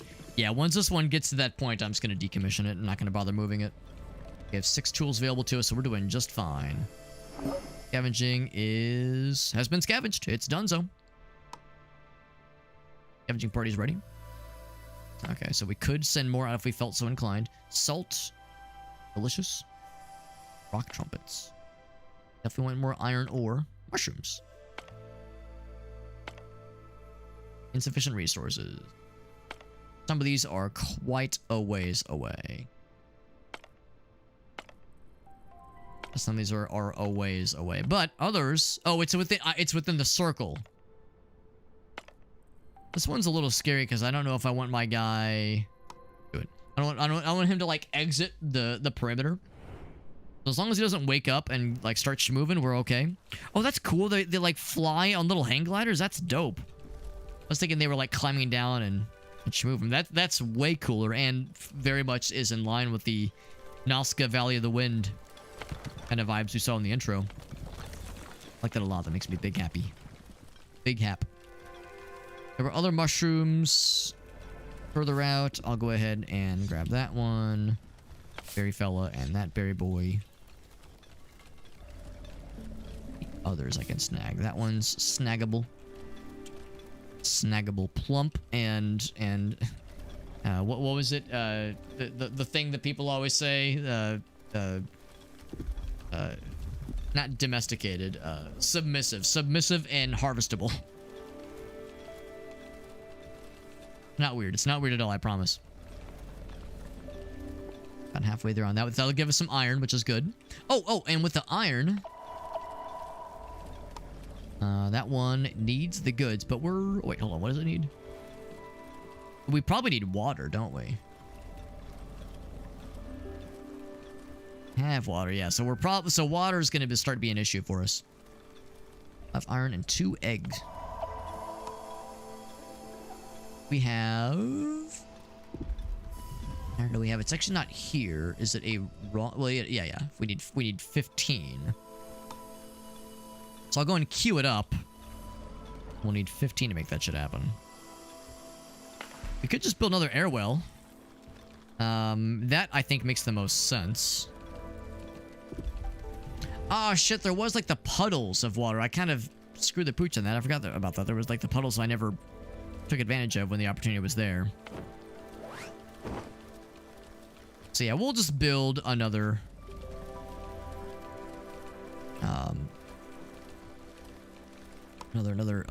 air harvesting air well fella. I don't know if it matters too much where we put it, so I'll slap it down. Maybe I shouldn't be blocking that off. I'll put it right her.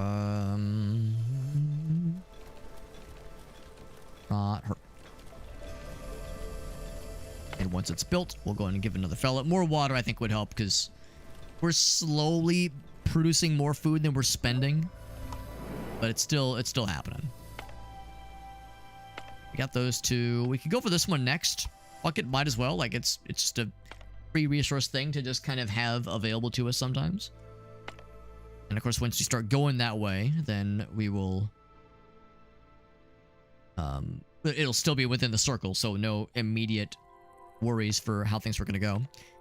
Right now, there's really not enough of the map to see what's up ahead. There's mushrooms in both cases. I guess if we went this way, we might be in range of this mine here, which would give us a lot of iron, which is cool. But I want to wait till we're a little bit closer before I make that call. Otherwise, let's zoom back in.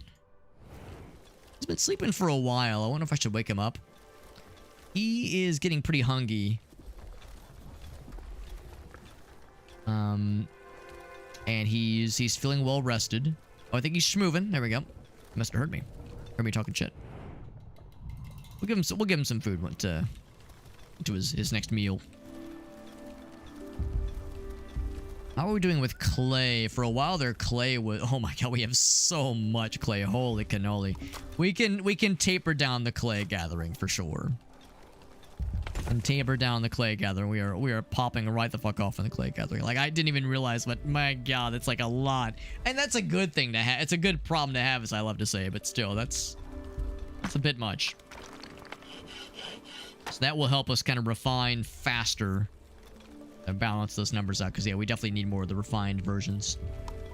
Dignified versions, if you will.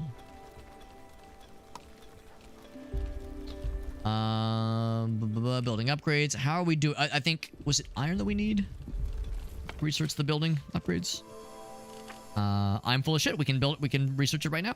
Yeah, we have the juice. Oh, let's go ahead and unlock it. Make it so, number 1. Scavenging party is almost back. I wonder what happens if the Onbu moves while the scavenging is happening and they move outside of the range. If you just lose the scavengers. Entirely possible. It's entirely possible you just lose them. It'd be unfortunate.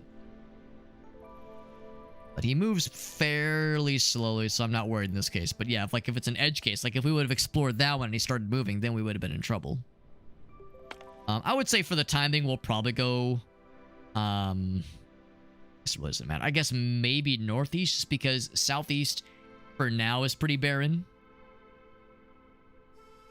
Maybe something up here will be visible, but like there's the... Oh, like, yeah, there's something cool up north. There's a mine there. Yeah, that I'm gonna say that's enough.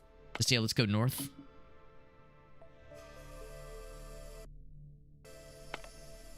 And you could change it if you wanted to, which is nice. Hey, we got Ray in the house. What's up, Ray? Thank you for that raid. Thank you for that raid. I know, hilarious. I'm sure I'm the first one to make that pun. Ray, I'm sure you've never heard that pun before. First time ever. First time for everything.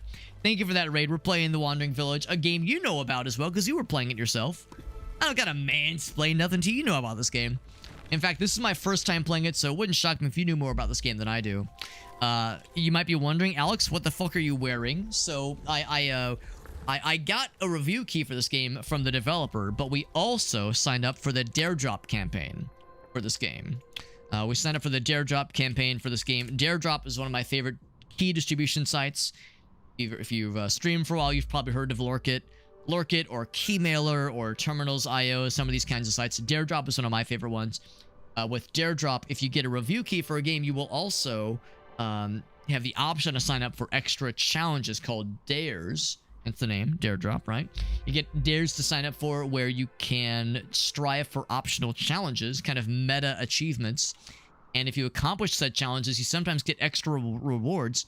And there's one I'm working on right now, which says, play the game while cosplaying as a worker or character. So I just did like a Google search, how do the fellas in this game dress? How they look and dress? How do I blend in and look like one of the cool homies?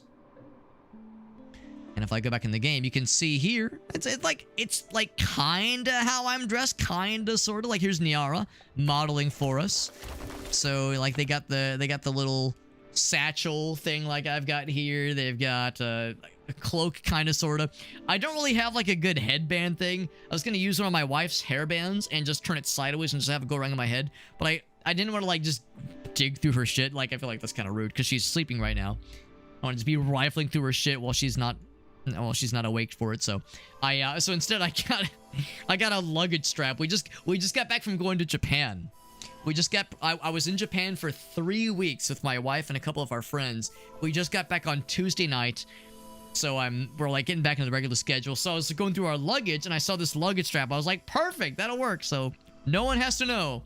Except I'm telling you, so I guess it ruins the immersion. But anyway, that's what we're up to right now. Having a good time. If you're curious to hear about it, the Japan trip was amazing, and I would love to go back at some point. It was really it was the longest and most adventurous vacation I've ever been on. We saw Mount Fuji. We stayed in an onsen. We went to Tokyo. We went to Kyoto, and it went to all kinds of places. It was amazing. It was amazing, and I would go back in a heartbeat.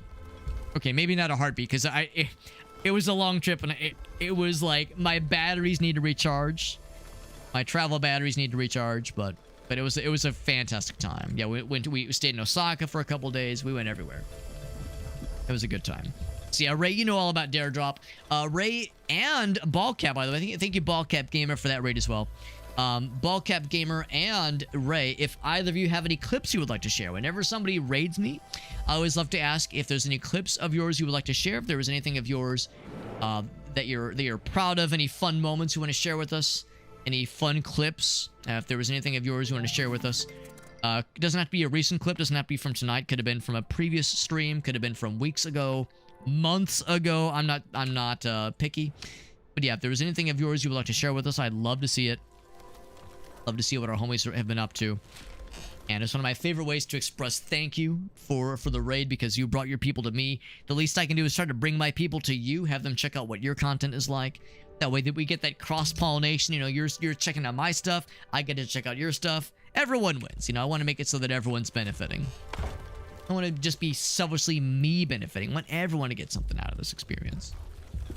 We're playing Wandering Village. It's my first time playing it. Of course, Ray was playing this game, so they know all about this game. Ballcap Gamer, it's good to see you, bud. This is, of course, a village management, colony management kind of game. And as you might have already seen, yes, here's the village, and there is wandering around the village and resource gathering and research trees, all the usual trimmings. But if I zoom out, you can see our village is on a thing that itself is wandering. And there's a map where you can kind of dictate the path it takes. There's stuff to scavenge once you're close enough to do so, that is, which is pretty cool. So it's pretty neat. It's a cool little game, and I'm liking it a lot so far. Also, I can make scavenging rations, apparently. That's something to look into. Can I upgrade the airwell yet? Maybe. Maybe. Upgrade the... Let's see, which one do I upgrade? Advanced funnel. You got it. Tools and planks, I have both. Can make it so. You're good there. This says it's time for sleepy times. Totally understandable, Ballcat, but thank you again for that raid. Thanks for popping in. And if any of your viewers have any clips you want to share, you may be my guest and share those clips enthusiastically if you want. So we need to feed him with mushrooms. We're about to give Onbu a nice hearty meal by going over some mushrooms for him, but feeding him manually would be nice. You've learned the basics and you're ready to lead us now, he says. I'll chime in whenever I feel there's like a tutorial situation, and it's worth it because there's unknown dangers lurking, but I have full faith in your capabilities. Thank you, Elder Theodore. Consult the notebook whenever you want. Thanks, fam. So decor and food refinement. A kitchen. So yes, there was a whole thing about travel rations, scavenging rations. It seemed like we had some more or less, or like just kind of happened automatically. I wonder if that's a thing I can click up here. Anything right now, so that might be something I have to research then. Yes, we talk about kitchens. Let's take a look at what the kitchens would entail. Excuse me. So it's probably somewhere near here. Warehouse, plaza, food liquefier. Ah, my favorite. Fishery. Stone row. Compost. Food compost. Onbu kitchen. Is that what I want, or is it regular kitchen that I need? Refine food such as berries into meals. A regular old boring ass kitchen. Is an advanced funnel better? I guess it funnels the water better. Water more quicker. More quicklier. As if the whole idea with those air thingamajiggies, the air wells that they extract water from the air. Where is the kitchen? Oh, here it is. We can research it. Yep, make it so. We'll re-enable this guy. Kitchen's a nice and easy get. Mycologist, that one's a little bit more special of an investment, because that is a niche kind of deal. Mycologist, we actually saw it earlier. Here it is. Not too bad. We need a little bit, quite a bit more raw stone, so I'd have to slow down stone refining. Oh, really? Yeah, I'd have to slow down stone refining. Exactly what I will do. Oh, the mining camp needs to be moved. For one thing, we're not getting any more stone. Let's change that. Post haste. Put that right. Pose. Okay, sometimes it tells you how many you're gathering in some, like, UI aspects. In other cases, you're kind of on your own. Like, that's a pretty good one. Let's put it there. Put it there, champ. And this one is done as well. I think I'm going to... do I want to deconstruct or do I want to just move it? I think I'll just move it. I'll just move it down. Hurt. And that one, of course, needs a bit more iron. Gee, wandering on my vil until I age. I like that one a lot, actually. Our boy was getting hungry, but he walked over some food. Can I have him turn around and go back for the other food? I'm gonna send a party for that mine. Ooh, I should have looked at that one first. That's okay. That's okay. Because that one's a little bit spicier of a mine. That one would be quick. That's a nice quick one. A sicky quickie, as we call it. So kitchen is being researched right now. That'll be a nice quick one. My college is one. That's where we're building up the stone. The iron for the tower. We're getting there. Ergas says, wait. Don't worry, Alex. Don't worry. I got you. This man appreciates his own cooking. You know what? I respect it. Sometimes you gotta be your own hype man from time to time. Ain't nothing wrong with that. Nothing wrong with that at all. Pack of wood. Got the kitchen. Let's build it. That is assuming I can. I think I can afford it. Where do I build said kitchen? It probably doesn't matter too much. Probably near, like, the pantry and the stores. Food stores. Put her right there.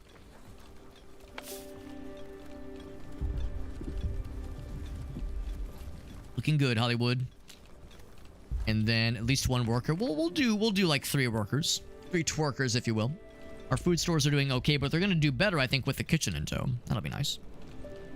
For posterity. That's right. Future historians will appreciate these things. That's right. Oh, by the way, Ray does have a clippy. Yes. Let's take a look.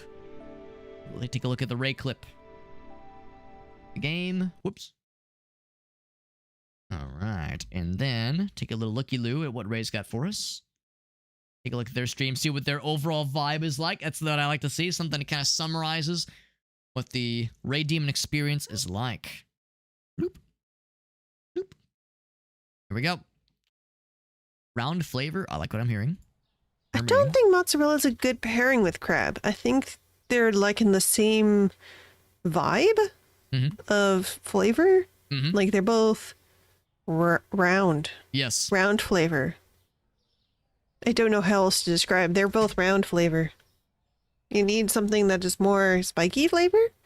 You know, there's like the flavor profiles on the tongue that it can detect sour, salty, sweet, blah, blah, blah. Round. Rotund. Who could forget? I don't. That's how my brain is saying it. Yeah. Makes sense to me, honestly. Yes, cream cheese is more spiky cheese, though. Cream cheese is spiky. Is it spicy or spiky? Not very spiky, like cheddar. Spiky. But spikier.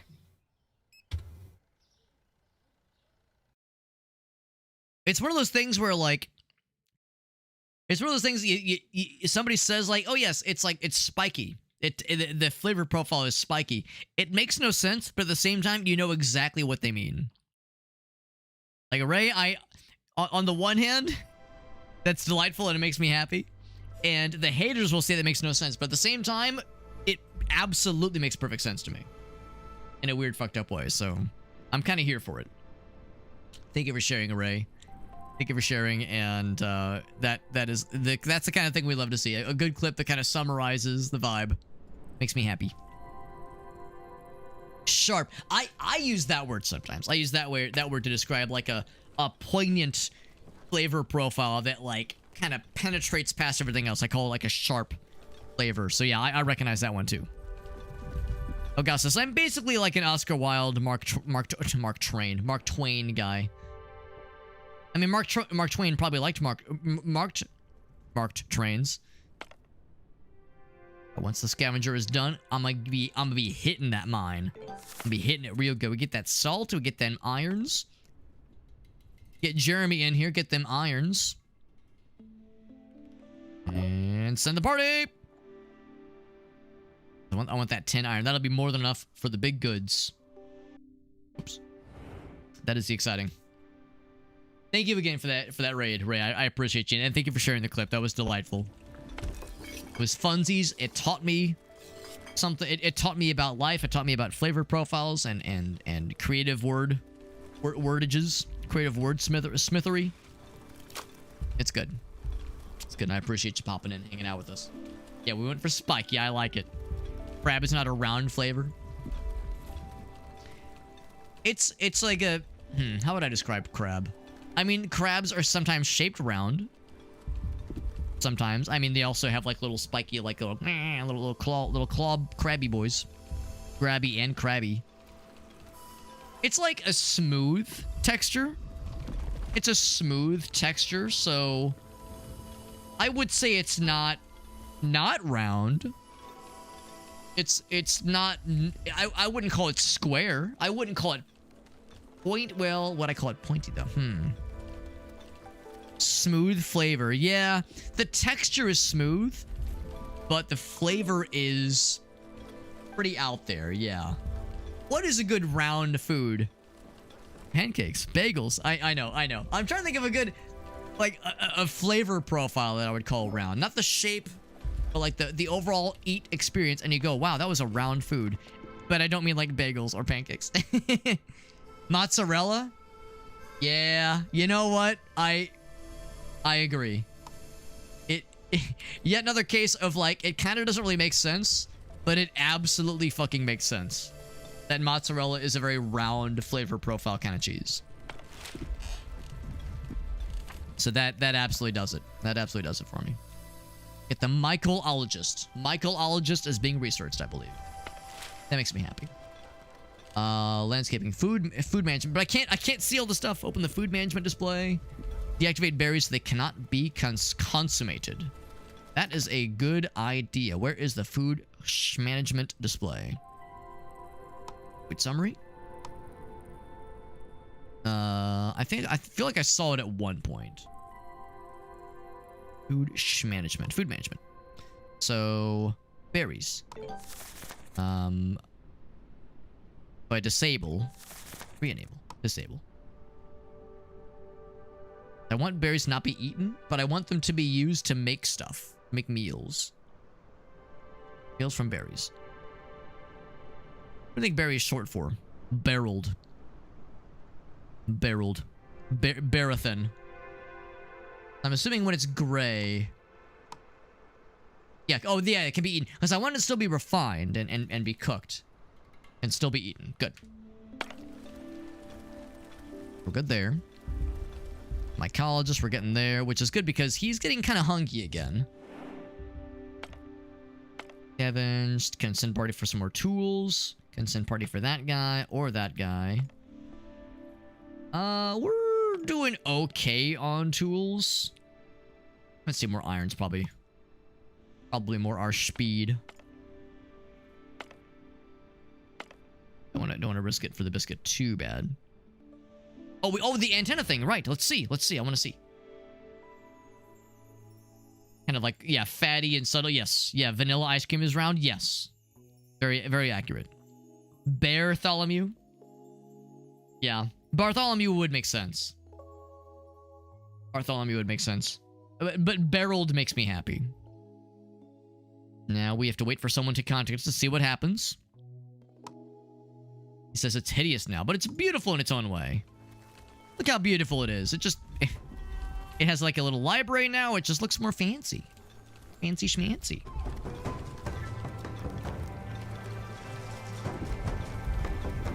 So scavenging party is popping off right now. Wait for the transmission. It'll happen pretty quickly.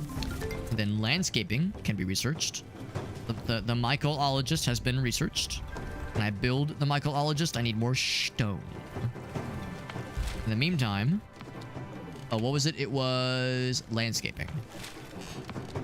There it is. But we need, what's that? Herbs. We've seen herbs, but I've not attempted to gather herbs. Oh, I wonder if the mycologist gathers herbs. There's some up here, right? There's berries up here.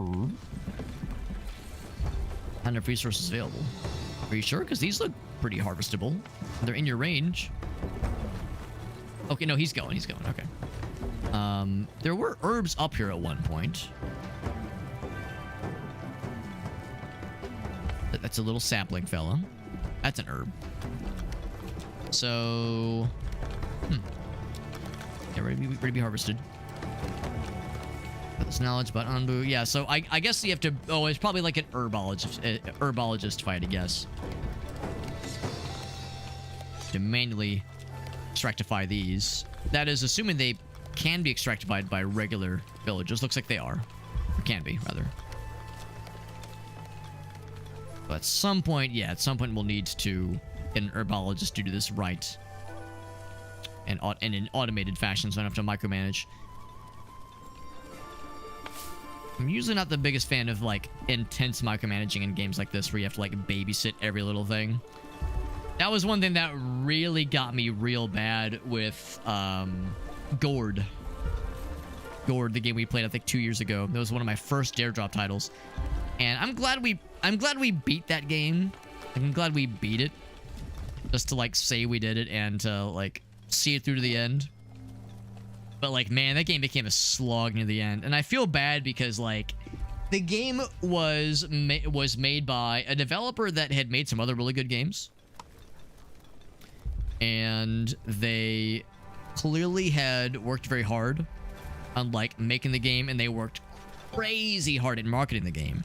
The Daredrop campaign was enormously ambitious. They sent, like, there's these really cool, what's the word? These really cool, like, merch packs to, like, all these top-tier streamers that had, like, custom-made flagons, like drinking flagons with the game's logo on it, and cool, like, shirt designs and whatnot. Like, they hit that game hard. And, like, they clearly put a lot behind it. And, yeah, just the game, I just didn't love it. And clearly, not as many people streamed it as they were hoping they would. Or, like, the game didn't do as well as they thought it would. Because I think there were a lot of extra keys left over. Because at one point, one of the publishers, one of the people that works for the publisher for that game, just straight up sent me a free key for the game's DLC. They were like, hey, you streamed this. Here's a key. I never requested it. And they were like, hey, we appreciate you playing our game. And in my mind, I was like, man, I hope they didn't watch my streams. Because I wasn't, like, shitting on the game. But I definitely wasn't being overly generous in my description of the game. Like, I like to think when I'm playing a game that I'm just not feeling. I'm not, like, mean about it. Hopefully it never comes off as me being like, yo, fuck these developers. These suck. They're idiots. They're stupid. But I'm also like, I like to think that if something is just not, if I'm not vibing, I will acknowledge such. And, you know, I try to find the positives, but, you know, acknowledging the negatives is, I think, a valid approach. So anyway, yeah, that was the game where I was like, man, the micromanagement, the way the game was balanced, I just was not impressed. But the story was kind of cool, and there were, yes, and the Goth sister pudding wrestling, who could forget? Elgato certainly can't, and honestly, pretty based. Pretty based for him to remember. And I research the mycologist. Oh, I already did. I said I have to build the mycologist. That's right. And then landscaping was next. But I need the herbies, the herby boys. So for now, I will decommission this until more herbs have become available. I should have grabbed more when there was the opportunity for it, but I didn't recognize the opportunity earlier. It was too late. The opportunity had passed me by. 2 fellas for that one. Just need 3 more. 3 more. The Forbidden Chiropractic Adjustment. Is that the one where, like, the muscle mommy, like, fucking sits on your back while you're lying flat? And you feel a shift in your soul? Is that what that's referring to? There was somebody... It was very fun because Aaron and Helen we traveled with Aaron and Helen for 3 weeks to Japan. We basically lived with them for 3 weeks as like roommates. And you know, you live with someone for or even another couple for 3 weeks. You know, of course there's the standard interactions you have with friends and family when you hang out with them every so often. You see them at gatherings, see them when you're hanging out, blah blah blah. But then you have those like more prolonged interactions where you're with them for a longer period and you see kind of what things are like behind the scenes, you know, not just when you're doing gatherings or you're like in like more standard hangouts, but you see what things are like kind of when everyone's hair is down and when things are a little bit more, you know, more tight-knit in that sense. And it was fun because nearly every night they had a ritual. Hopefully Aaron won't mind me telling folks about this, because I thought it was very cute. Aaron and Helen had a ritual where they're getting ready for bed, and Grace and I, like, their bedroom area was kind of next to the kitchen, so we would like be hanging out in the kitchen, and like their bed was just kind of right there. So like it wasn't weird. It was just kind of the way the arrangement for the Airbnb in Tokyo, at least, was arranged, was configured. So like they'd be kind of like getting stuff ready for bed. They'd be, you know, brushing their teeth, blah blah blah, and inevitably one would be sitting on the bed and the other one would be like Aaron would say to Helen, or Helen would say to Aaron, "I need you to like pop my back, help pop my back, please." And usually they would like take turns, where one would lie flat on the back, on like on their stomach, and the other one would like roll on top of the other one, usually hearing making noises ranging from anguish to like you would hear a pop followed by like, "Oh God." There was one point in particular where Helen was like trying to like get Aaron's back to pop, and she got like a really good one, and she was like, "Oh God, I hope I didn't hurt him." She was like, "I felt your entire body shift with that pop." She was like, "Oh, I hope I didn't fucking snap something." That's when I think of the forbidden, the forbidden chiropractic adjustment, quote unquote. That's what I think of. Just fucking break my shit, please. All right, that should be enough for the landscapification, please. There we go. That'll be the last bit of the decor. The mycologist. Did I build two? Oh wait, hold on. Oh, I'm stupid, and also I'm stupid, and also I'm stupid. I built an uboologist instead of a mycologist because I don't know how to read, and I'm dumb, and I'm silly, and I'm stupid, and I'm terrible, and I'm stupid. But that's okay, cause once that gets built up, I will build. So it's not under here. It's under here. There we go. There we go. And you build it next to mushrooms. Clearly, no, you build it. Oh, you put the plots. You put the plots out, and that's where the clay areas come in. All right, well, that makes me feel less silly. Still a little silly, but less silly. Build it right hard. I think that's good. Boop, boop. All right, so that will do it. So we'll deconstruct that one. Get it out of here. Get it out of here. Q-tips in your ears. Oh, the prostate exam. Ah, yes, that one. An insurance-blessed pegging experience. God, I wish that were me. Oh, we got the thing, by the way. See. It's so wrong for a man to have hobbies. The coccyxular adjustment. A finger or two up the bum. It's probably a real thing, probably. I'll confess, I've actually never heard of this before.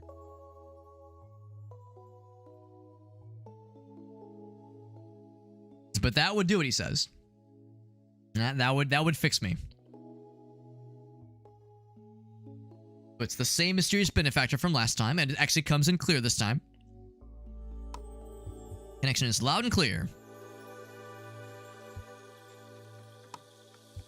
It says, who are you and how and why do you possess this mysterious technology? Call me Nana. That's awfully mysterious. The tailbone. Oh, you know, I have heard about that. Yeah. I've heard that's what it's called. Am I pronouncing it right? Cossix? Cossix? Can we call it the Cockix? Cockix probably is not right, as funny as it sounds.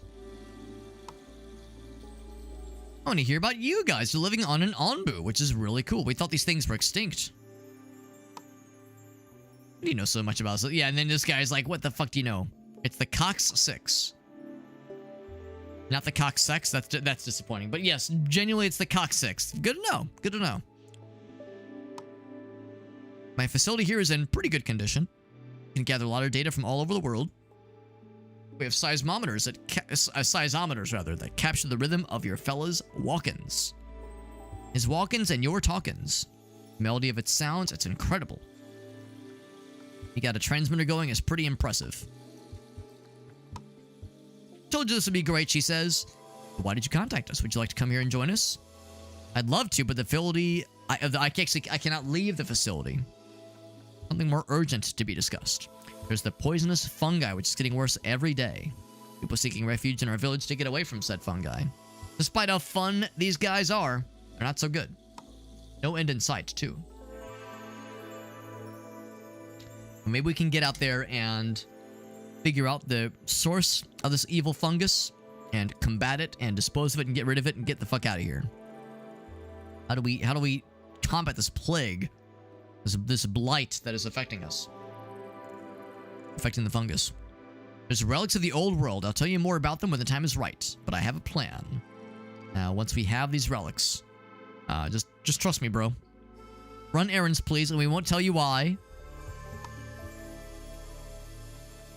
Just trust me, bro. I promise. Very mysterious, but I'm intrigued. I'm intrigued. Why should we trust an outsider? I'm willing to give it the benefit of a doubt.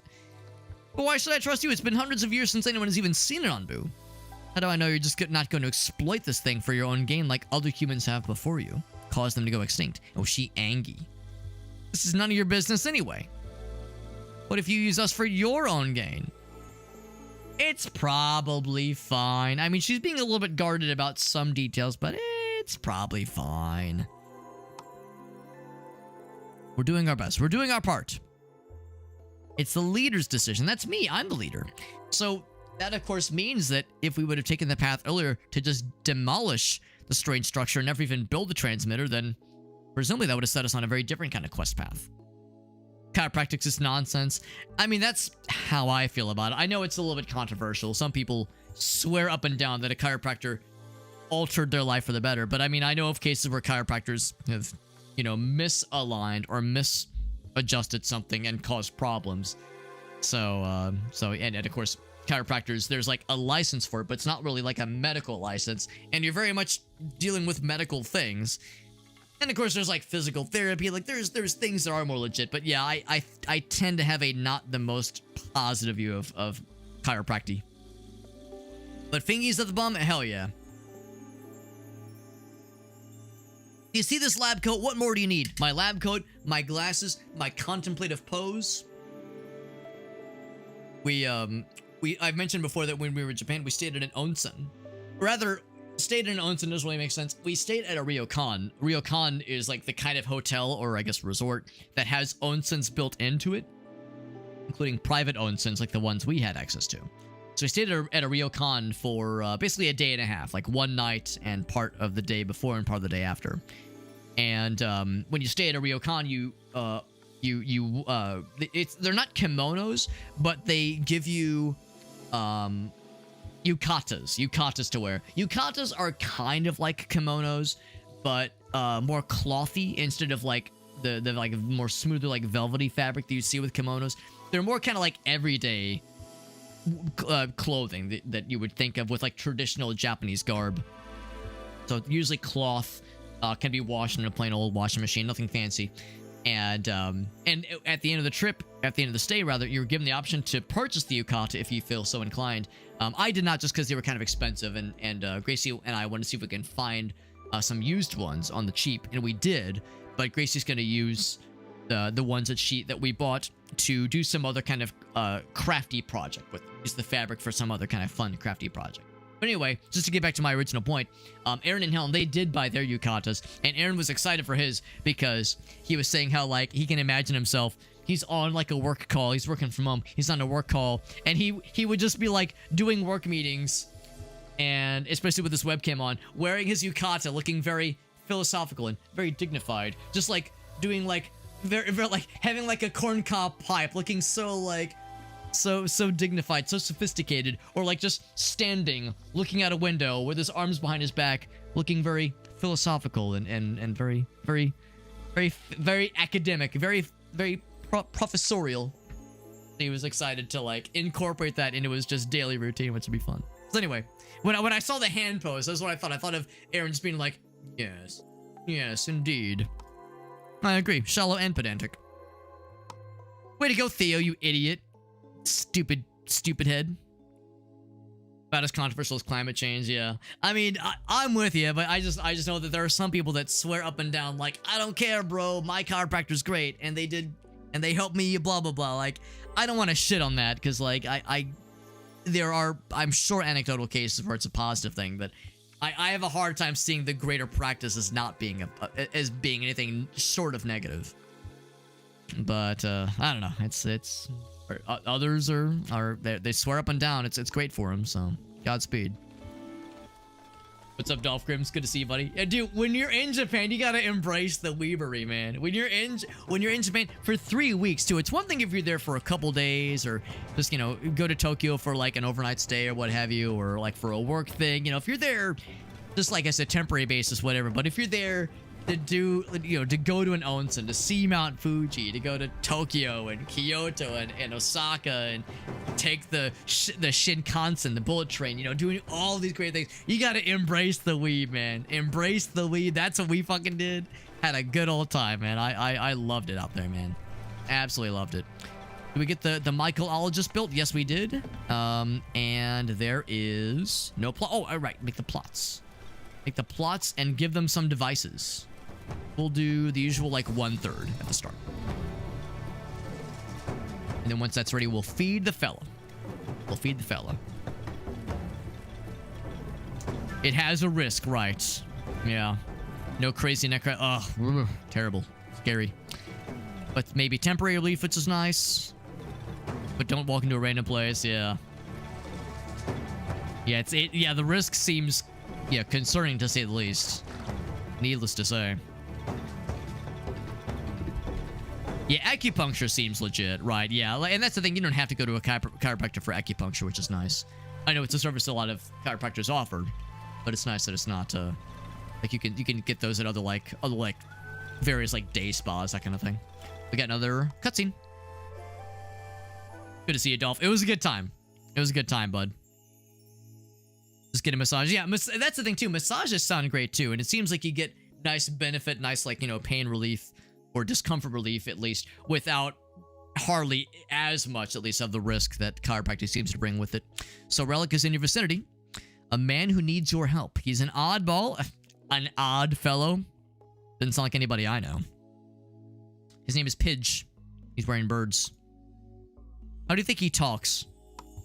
The lady I talked to said you lived on an Onbu. Is how I imagine it. He talks. Flying scavengers. I got that shit, bro. One of my beloved carrier pigeons. Biko. Got lost inside of a poison storm and I don't know what to do. I'm beside myself. I'm so sad. I'm pissing. I'm shitting. I'm every substance is emanating from my body as we speak. Spawny poison storms. Send the boys to look for my boy Biko. And Biko was his name. Oh. I will personally accompany our scavengers. I have this old relic, by the way. You can have it if you bring back my boy. My boy. We handled that well. Look at the map. I'll send the shit. It's pretty cool. Talk to you soon. And Theo's like, how dare you expose yourself to the poison clouds for a crazy person's bird? Are you fucking lost your marbles? This is I can do it. Ease your titties. Calm them titties. Don't worry about me, dear. It was the relic. There's a shrine. Oh, they said poison storms. Look out for them poison stormies. Our guy's getting hungry, though. I'm curious about the shrine. There's like some ancient notes, which is exciting. North. Venture north. Northwards. At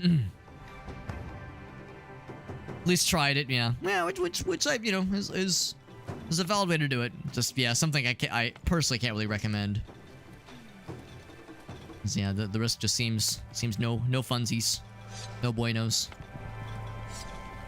That being said, friends, it is getting quite late. Actually, it went a lot later than I expected to. This game is fun. I do like this a lot. I would like to come back to it. I don't know if I'm going to get a chance to come back to it before the Dare Drop campaign ends, especially seeing how far away the monument stuff is. The monument dare for that one is definitely going to be a tricky one. The other one was building a scavengers hut before day 12. So we could maybe try like a speed run save file at some point where we just kind of mainline the research and ignore other things. I'll make a new save file. Oh, it's the manual save. Okay, cool. So yeah, we're good. And of course, the auto saves every 10 minutes anyway. So we're all good. And I can just save and exit. There you go. There you go. It's a cool game though. I like this one a lot. And we're gonna do Meerkat's Redemption in a second, by the way. But no, the game is good. I appreciate that the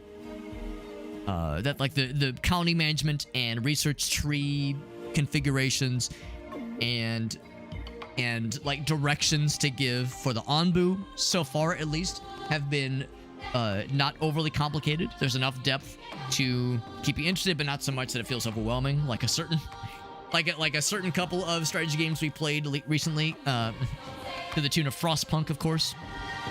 Frostpunk was overwhelming and exhausting. This game is a little bit more chill, which I appreciate. That being said, I was noticing that the Onbu specific traits, such as feeding him and navigating him around poison, that kind of thing, was about to get more complicated because we were finding food naturally slower than his hunger needs were giving us. Hence the need for building the mycologist station and all that jazz. So, we were nearing a point where keeping up with his hunger was going to start to be an issue.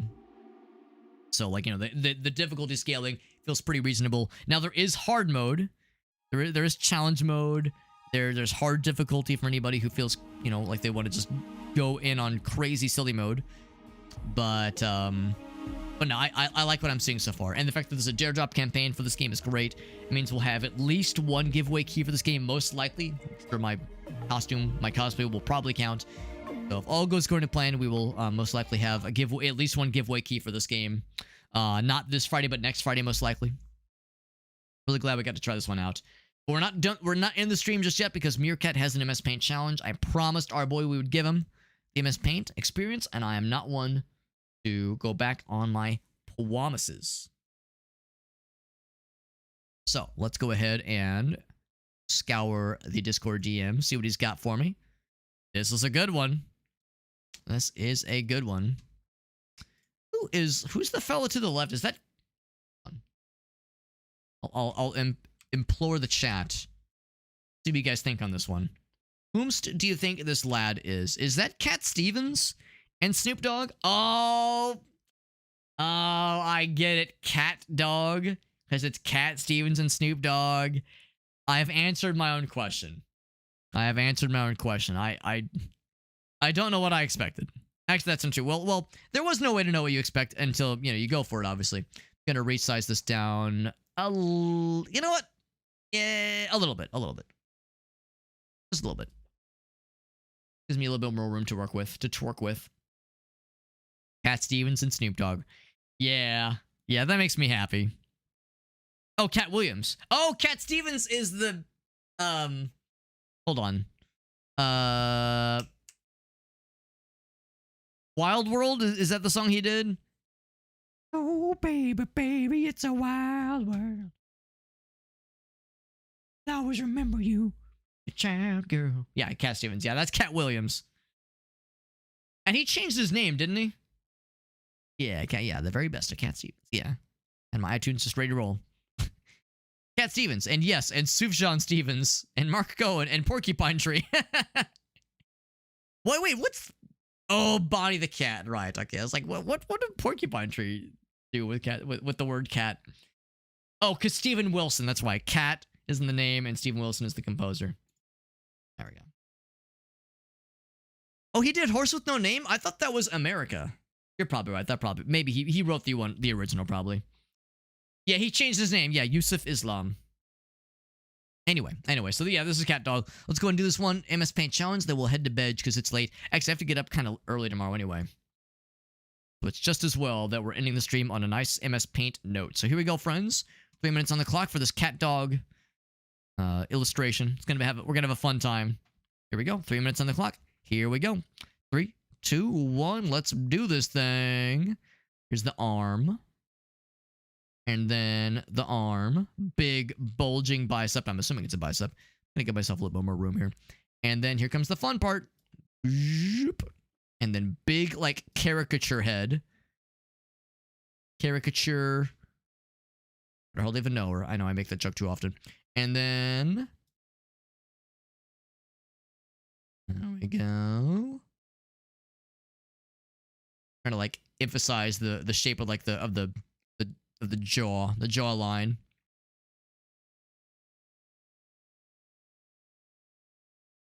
Kind of like forms the shape that we'll be abiding by here. Good enough. And then he's got this little... Oh, I thought his mouth was open. Nope. Those are his lippies. I'll give him a little smile. Little grin. A little shit-eating grin there. A little goatee action there. And then a nosy. The nose is like a little bit emphasized. Maybe not pointy. Emphasized nose. Because these are like caricatures, so they're a little bit exaggerated.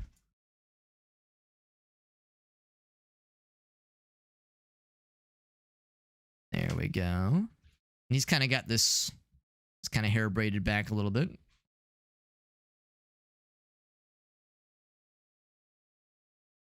And there we go. There we go. The most accurate depiction of Cat Williams ever seen. So good. So good. There we go. And then Snoop Dogg is next. Da-da-da-da-da. Same old D.O.D. It's your boy Snoop D.O.G. And then he's kind of got the same like little, maybe not happy face, but we'll give him a slight little grin. Little bit, just a little bit, just a little one. There we go. The pursed lips, I believe, is the term we're going for. And same kind of thing here. We'll go like, zoop. This actually goes a little bit further out. On the bottom there, then it comes up. Zoop, zoop, zoop. Little gap in the middle there. Keep it sexy. Real sexy, like yes, boss. And little goatee action. And that eye's a little bit fucked up, but that's okay.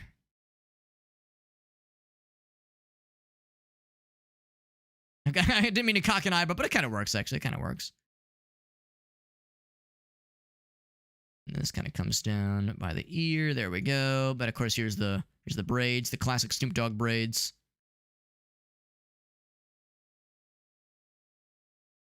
And then the nice thing is that the rest is actually fairly easy. Famous last words, right? But I'm feeling pretty confident. Yeah, I don't know why he has such a pronounced neck, but sure.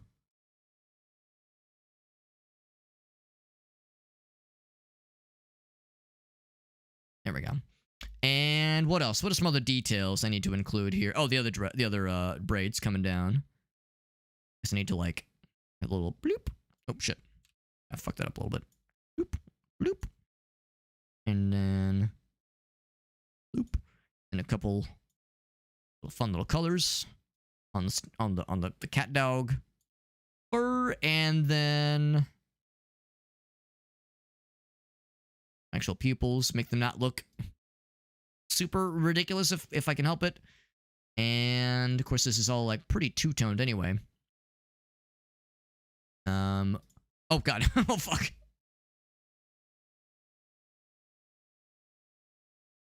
So well, now the skin tones are always a little bit tricky in cases like this.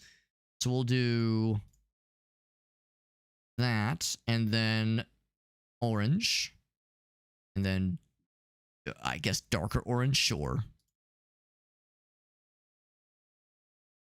Orange you glad. There we go. And then everything, I'll do like, no, I'll do black. Like that, that's gonna look a little bit easier.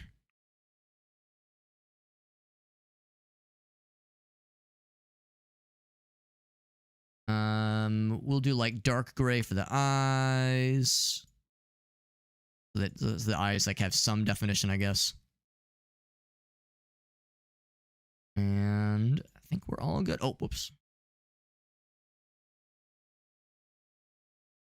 And then for the lippies, it's like, I guess we'll do that one. It's like a little bit darker. There we go. Pretty much nailed it. Pretty much nailed it. It wasn't, okay. Yeah, I mean, he might have done like a version of it for all I know. Okay, that was a bit of a long one. That's okay. I was saying how it was going to be fairly simple. I try really hard. I realize, now that I kind of step back and I look at my creation, I realize that Snoop Dogg, Cat Williams doesn't look too bad. Cat Williams doesn't look too bad. I mean, doesn't look great, but doesn't look too bad. Snoop Dogg, listen, you know it's Snoop Dogg if you have the original to look at. You go, oh, I see which one that is. Otherwise, though, maybe not my most accurate reinterpretation. Maybe not my most accurate interpretation to date. But that's okay. It doesn't have to be accurate. It has to be cat accurate, or cat dog accurate, I suppose. Yes. No, it's a listen. They can't all be zingers. They can't all be winners. They can be wieners, and this is kind of a wiener dog because they have that pronounced torso length. Well, thank you to Meerkat for that redemption, despite how stupid and dumb it looked. It looks rather. He says I'm at a loss for words. That's how you know it's good. If Meerkat is unable to articulate how impressed he is by how it turned out, then it was a success. And by impressed, I mean otherwise afflicted, negatively or otherwise, then there we go. Did you mean to make them white? I was thinking like I was worried the brown tone would like be too weird on the pink skin. Because the thing is like, it's just on the guy's skin. They didn't really shade the faces in that much, but they shaded them a little bit. So I was thinking the lighter brown would be good.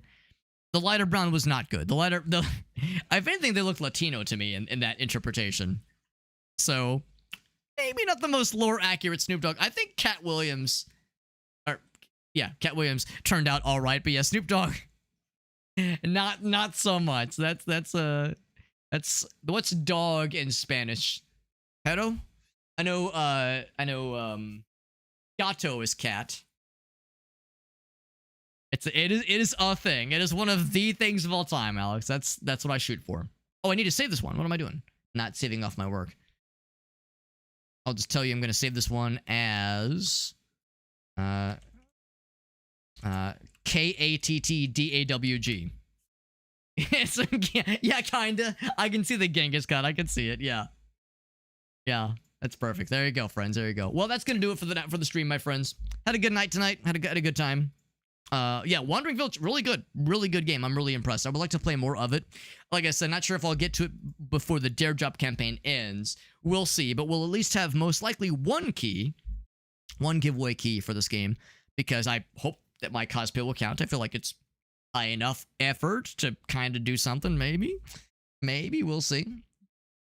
So, and as always, when it comes to giveaways, we do all of our giveaways through the Discord server, so if that interests you, I recommend popping in the Discord server and joining it if you've not already done so.